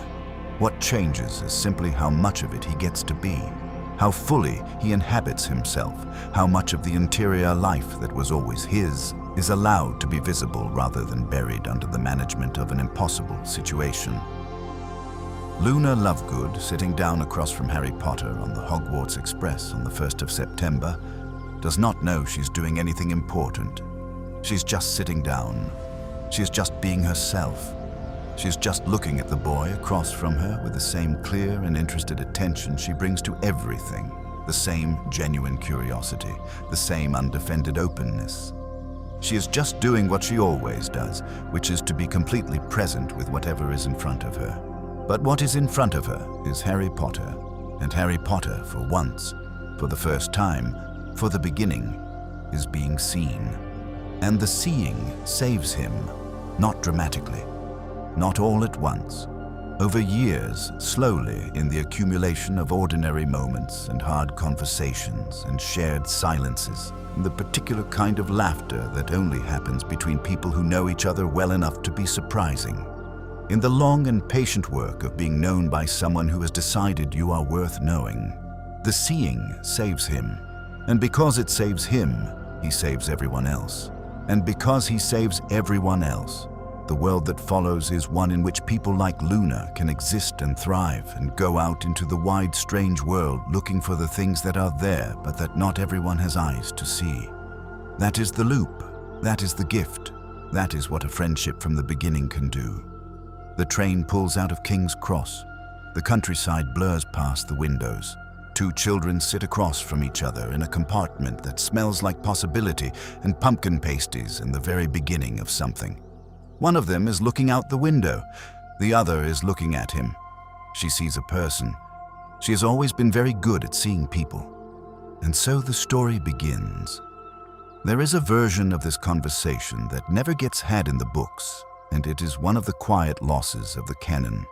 One of those absent scenes that you do not notice is missing until you try to imagine what the series might have contained if the friendship had been given more time and more space.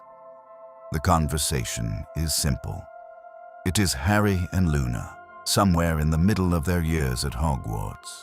Not during a crisis, not on the eve of something terrible, just in an ordinary stretch of ordinary time, and Harry asks her something he has never asked anyone.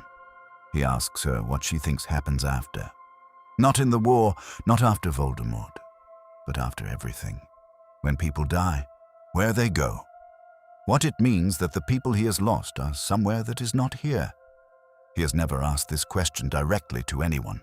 He has been told things. He has heard about the afterlife in the context of wizarding magic. He knows about ghosts who chose to remain rather than move on. He has heard Dumbledore speak obliquely about death as the next great adventure. But he has never sat with someone and simply asked, "What do you think? What do you actually believe?" And it has never occurred to him that he is allowed to have a belief about it, rather than just receiving the official answer. Luna thinks about his question with the seriousness she brings to everything. She does not give him the official answer. She gives him her own, which is characteristically hers, which involves things she has thought about and observed and concluded in her particular way. She tells him that she thinks the people we love do not go somewhere else entirely. She thinks they stay, but in a different way, in the way that water stays when it evaporates, changed in form but not gone, present in the air even when you cannot see it, part of everything that grows.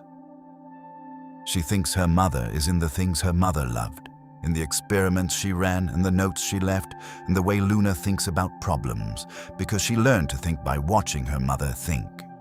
She thinks that the people who shaped us are never fully separate from us. We carry them, they go where we go, and in that sense, she says, they never really leave.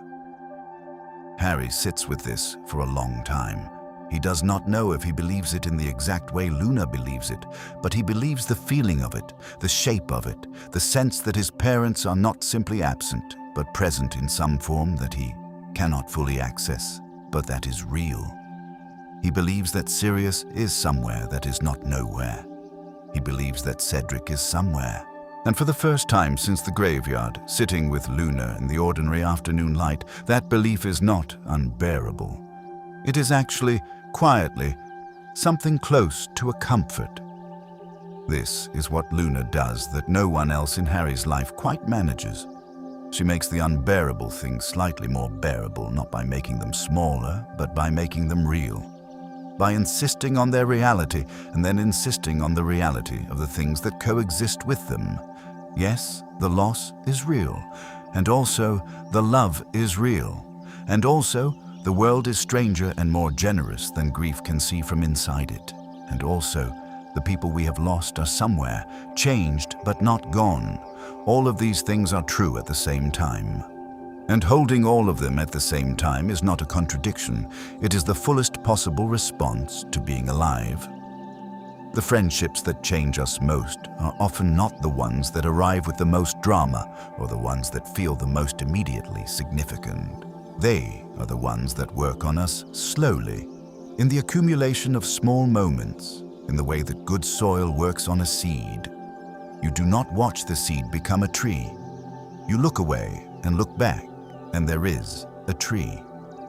You cannot point to the exact conversation that changed you, the exact afternoon that shifted something, the exact moment when the person across from you became necessary.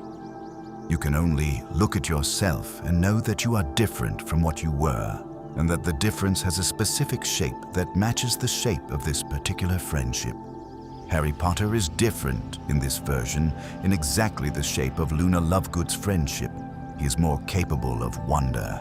He is more comfortable with not knowing.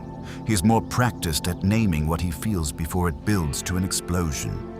He is more able to stay in the hard moments without needing to immediately convert them into action.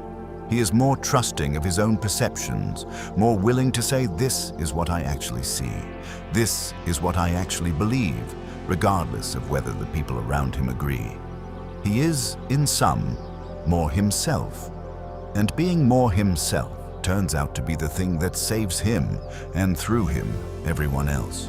Not his power, not his skills, not his famous luck. The thing that saves him is that he has enough of himself present, enough of his actual interior life accessible and not buried, to make the choice that needs to be made with full consciousness. To walk into the forest as Harry, not as the boy who lived, not as the symbol, not as the sacrificial piece in someone else's strategy. To walk into it as the specific 11-year-old who got on a train once and sat across from a strange girl with radish earrings and discovered, slowly and unexpectedly, that being seen was survivable. Was, in fact, the most important thing. We tend to focus, when we think about Harry Potter's story, on the extraordinary elements, the magic, the prophecy, the wands and spells, and the confrontations between light and dark. These are the spectacular parts, and they are worth attending to. But the most important thing in the entire series is not a spell. It is not a prophecy. It is not the love that protected Harry as an infant, as important as that is. The most important thing is the quality of attention that a few specific people were willing to give to a boy who needed to be seen. Hagrid, who told him he was a wizard and treated him as someone worth telling. The Weasleys, who folded him into their family without requiring him to earn it. Ron, who chose him as a friend before he knew anything except that Harry seemed like someone worth choosing. Hermione, who respected him genuinely despite the enormous gaps in his academic preparation. Sirius, who saw his father in him and his mother in him and loved both of those people, and by extension, loved Harry. Dumbledore, imperfectly, with his own agenda always present, but still with genuine care for who Harry was as a person. And Luna, who saw him most clearly of all and whose seeing was the least complicated by anything else, the least mixed with need or history or agenda, who just saw him. A story is shaped by who does the seeing in it, the people who see the protagonist clearly, without distortion, without projection, without the agenda of what they need the protagonist to be. Those people are the ones who allow the protagonist to be most fully themselves on the page and therefore in the world of the story. Harry has several of these people, in varying degrees and with varying limitations.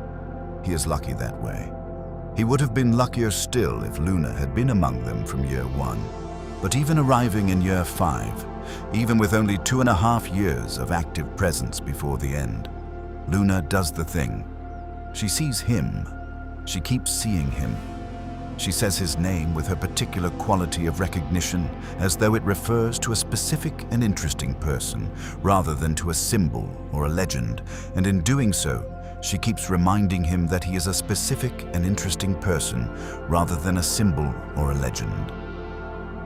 That reminder, repeated over years, is the thing that keeps him coherent, the thing that keeps enough of him together to do what needs to be done. From year one, that reminder would have had 7 years to work. 7 years of being called by your name by someone who means the person, not the legend. 7 years of being interesting to someone for exactly who you are. 7 years of the slow and patient work of being known. That is the story we wish the books had given us. That is the Harry we wish they had made room for. And maybe part of the reason this question, this simple what if about a friendship starting earlier, generates such a large and emotional response in people who love these books is that we recognize in it something true about all of us. We all needed someone to see us clearly from as early as possible. We all know what it costs when that seeing arrives late or not at all. And we all know, in some part of ourselves, what it might have meant if the right person had sat down across from us at the beginning and simply looked and seen a person and decided to stay. That is what Luna Lovegood would have been. That is what she was, even in the compressed version the books gave her. The person who sat down and stayed. The person who looked and saw. And for Harry Potter, or for any of us, that is everything. The train is still running north. The countryside is still blurring past the windows, and across the compartment, someone is looking at you with clear and curious eyes, and they see you, and they are going to stay, and it is the beginning of something that has no word big enough to contain it, but that we call, for lack of a better one, friendship. And it starts now. It starts at the beginning, where it should always have started. Right here, on this train, in this light, with these two people who are always going to matter to each other, finding each other just a little sooner than the story thought to give them. The door was always going to open. The only question was when. And in this version, it opens now. One last thing deserves to be said, and it is about the nature of this kind of storytelling, this what-if mode, this imaginative revision of something we love. When we ask, what would have happened if two characters had found each other sooner? We are doing something more than fan speculation. We are doing something more than idle entertainment. We are doing the thing that stories have always been for, which is using the specific details of fictional lives to think more clearly about the general truths of our own. We use Harry and Luna because they are vivid and specific and beloved, and because the question of what they might have been to each other illuminates something we recognize from our own lives, from the friendships we have had, and the ones we missed, and the ones we found late, and the ones we found just in time. The question this video has been asking, from the very beginning, is not really about Harry Potter. Or rather, it is entirely about Harry Potter, and also entirely about something else, something that has no fictional characters in it. Something that is about the irreplaceable importance of being seen clearly by someone who chooses to keep looking. About what it does to a person, especially a young person, especially a person who has been made to feel invisible or wrong or too much or not enough. To have one single other person who meets them without agenda, who sees them without distortion, who finds them interesting for exactly who they are, rather than for what they represent or what they can provide or what they might become. Luna Lovegood is fictional. Harry Potter is fictional. The train and the castle and the war and all of it is fiction. Brilliant and important fiction, but fiction. And yet the need they represent, the need to be seen and known and accompanied through the hard parts by someone who does not look away, that is not fictional at all. That is the most real thing there is. That is what we are all looking for all the time, in every friendship and every relationship and every moment of genuine connection that we manage to build in the middle of our various ordinary, extraordinary lives. We imagine the friendship starting earlier because we know what it would have meant. We know what it means. We have felt it ourselves, the difference between the version of our life where the right person arrived in time and the version where they arrived late or not at all. We know the specific gravity of being known. We know the weight that lifts when someone sits down across from you and just looks and sees who you actually are. That is the whole thing. That is always the whole thing. Sit down, stay, see clearly, keep looking. That is what Luna did. That is what we are imagining her doing from the very beginning. And in the imagining, we are also, perhaps, remembering what we need from each other, and what we have to offer, and how much it costs when we do not offer it, and how much it can mean when we do. The story ends where it began, on a train going north, with the whole enormous world still ahead, with everything still possible, with two people who do not yet know what they are going to be to each other, sitting in the same compartment and being alive at the same time in the same place, which is all a friendship ever needs to begin. That is enough. That has always been enough. Begin. And yet there is one more thread worth pulling, because no exploration of this friendship is complete without sitting with the specific texture of what Luna Lovegood is like as a daily companion, as the person you eat breakfast with and argue with over something trivial and laugh with about nothing in particular. We have talked extensively about the ways she saves Harry in the dramatic moments, the grief and the crises and the hard conversations. But the fabric of a long friendship is made mostly of the undramatic moments, and Luna's undramatic moments are among the most charming things in the entire series. Luna notices things. She notices them in ways that no one else notices them, and she reports her observations without any of the social filtering that most people apply to the question of whether a particular observation is worth saying out loud. She will tell you that the light coming through a particular window at a particular time of day has an unusual quality that she thinks is connected to the presence of invisible creatures who are drawn to that frequency. She will tell you that the way someone is holding their fork suggests they are anxious about something they have not mentioned yet. She will tell you that she has been reading about a historical magical event that bears a striking resemblance to something that happened last Tuesday. And would you like to hear about it, and then tell you about it at length, regardless of your answer, because she has already started, and the connections are genuinely interesting. Harry, after years of this, becomes someone who has learned to listen to Luna in a particular way, the way you learn to listen to someone whose signal-to-noise ratio is unusual, where the noise is genuinely charming, but the signal is easy to miss if you are not paying attention. He has learned that when Luna says something that sounds entirely disconnected from reality, the correct response is not to dismiss it, but to ask one more question. Because one more question usually reveals that there is a thread connecting her observation to something real, even if the connection is not the one you expected. He has learned, in other words, to take her seriously on her own terms rather than on anyone else's. This is a skill. It is a skill that transfers. Harry, having spent years practicing the art of taking Luna seriously on her own terms, becomes better at taking other people seriously on their own terms. He becomes better at asking the follow-up question, better at not dismissing what does not immediately fit his framework, better at holding space for the possibility that someone else's way of seeing is revealing something he cannot see from where he is standing. That quality makes him a better Auror, incidentally, because good investigative work requires exactly that skill. The ability to take seriously the observation that does not fit the leading theory. The willingness to follow a thread that looks irrelevant until it turns out to be the most important one. But it makes him a better person long before it makes him a better Auror. It makes him a better friend, a better son to the Weasleys, a better father when that time comes. It makes him more fully present with the people in his life because he has practiced for years, not deciding in advance what is worth attending to. Luna gives Harry this, quietly, persistently, without knowing she is giving him anything.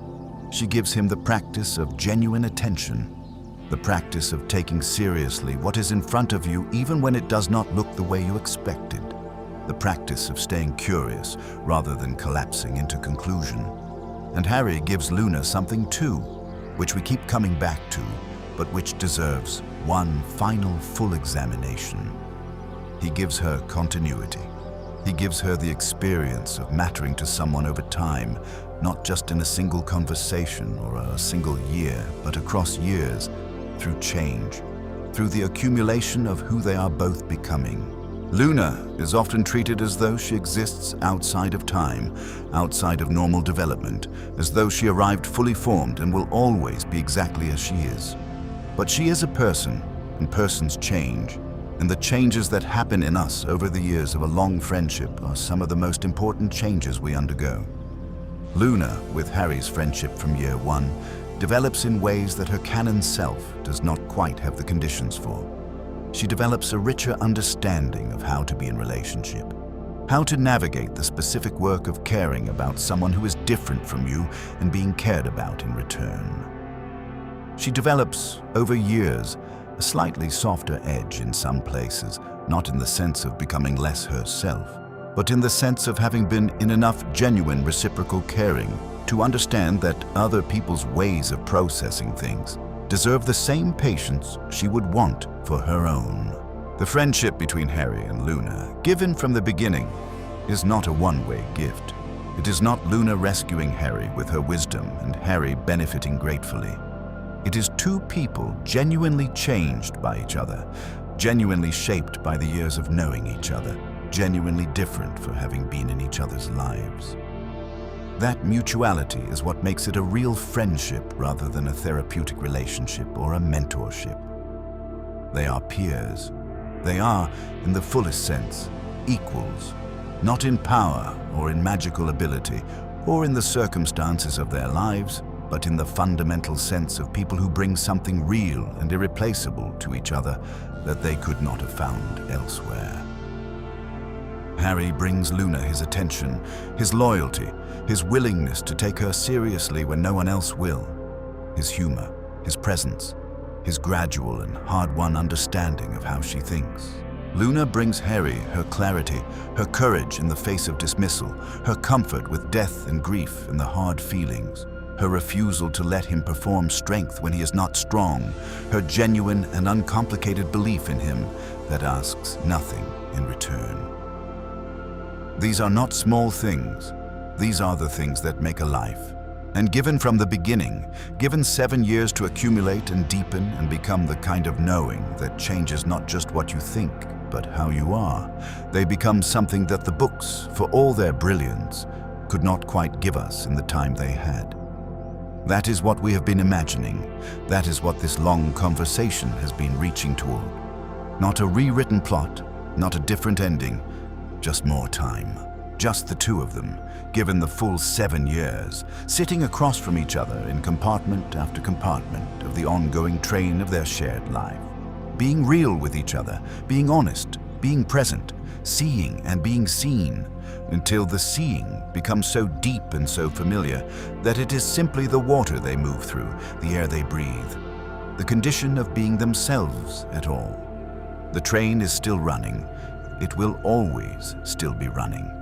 And somewhere on it, in the version of events where the door opens at the right moment, 2 children are sitting across from each other in the early September light, and something is beginning that will carry them both through everything that comes next, all the way to the end and past it, into the ordinary, extraordinary life that follows the ending of one story and the beginning of all the rest.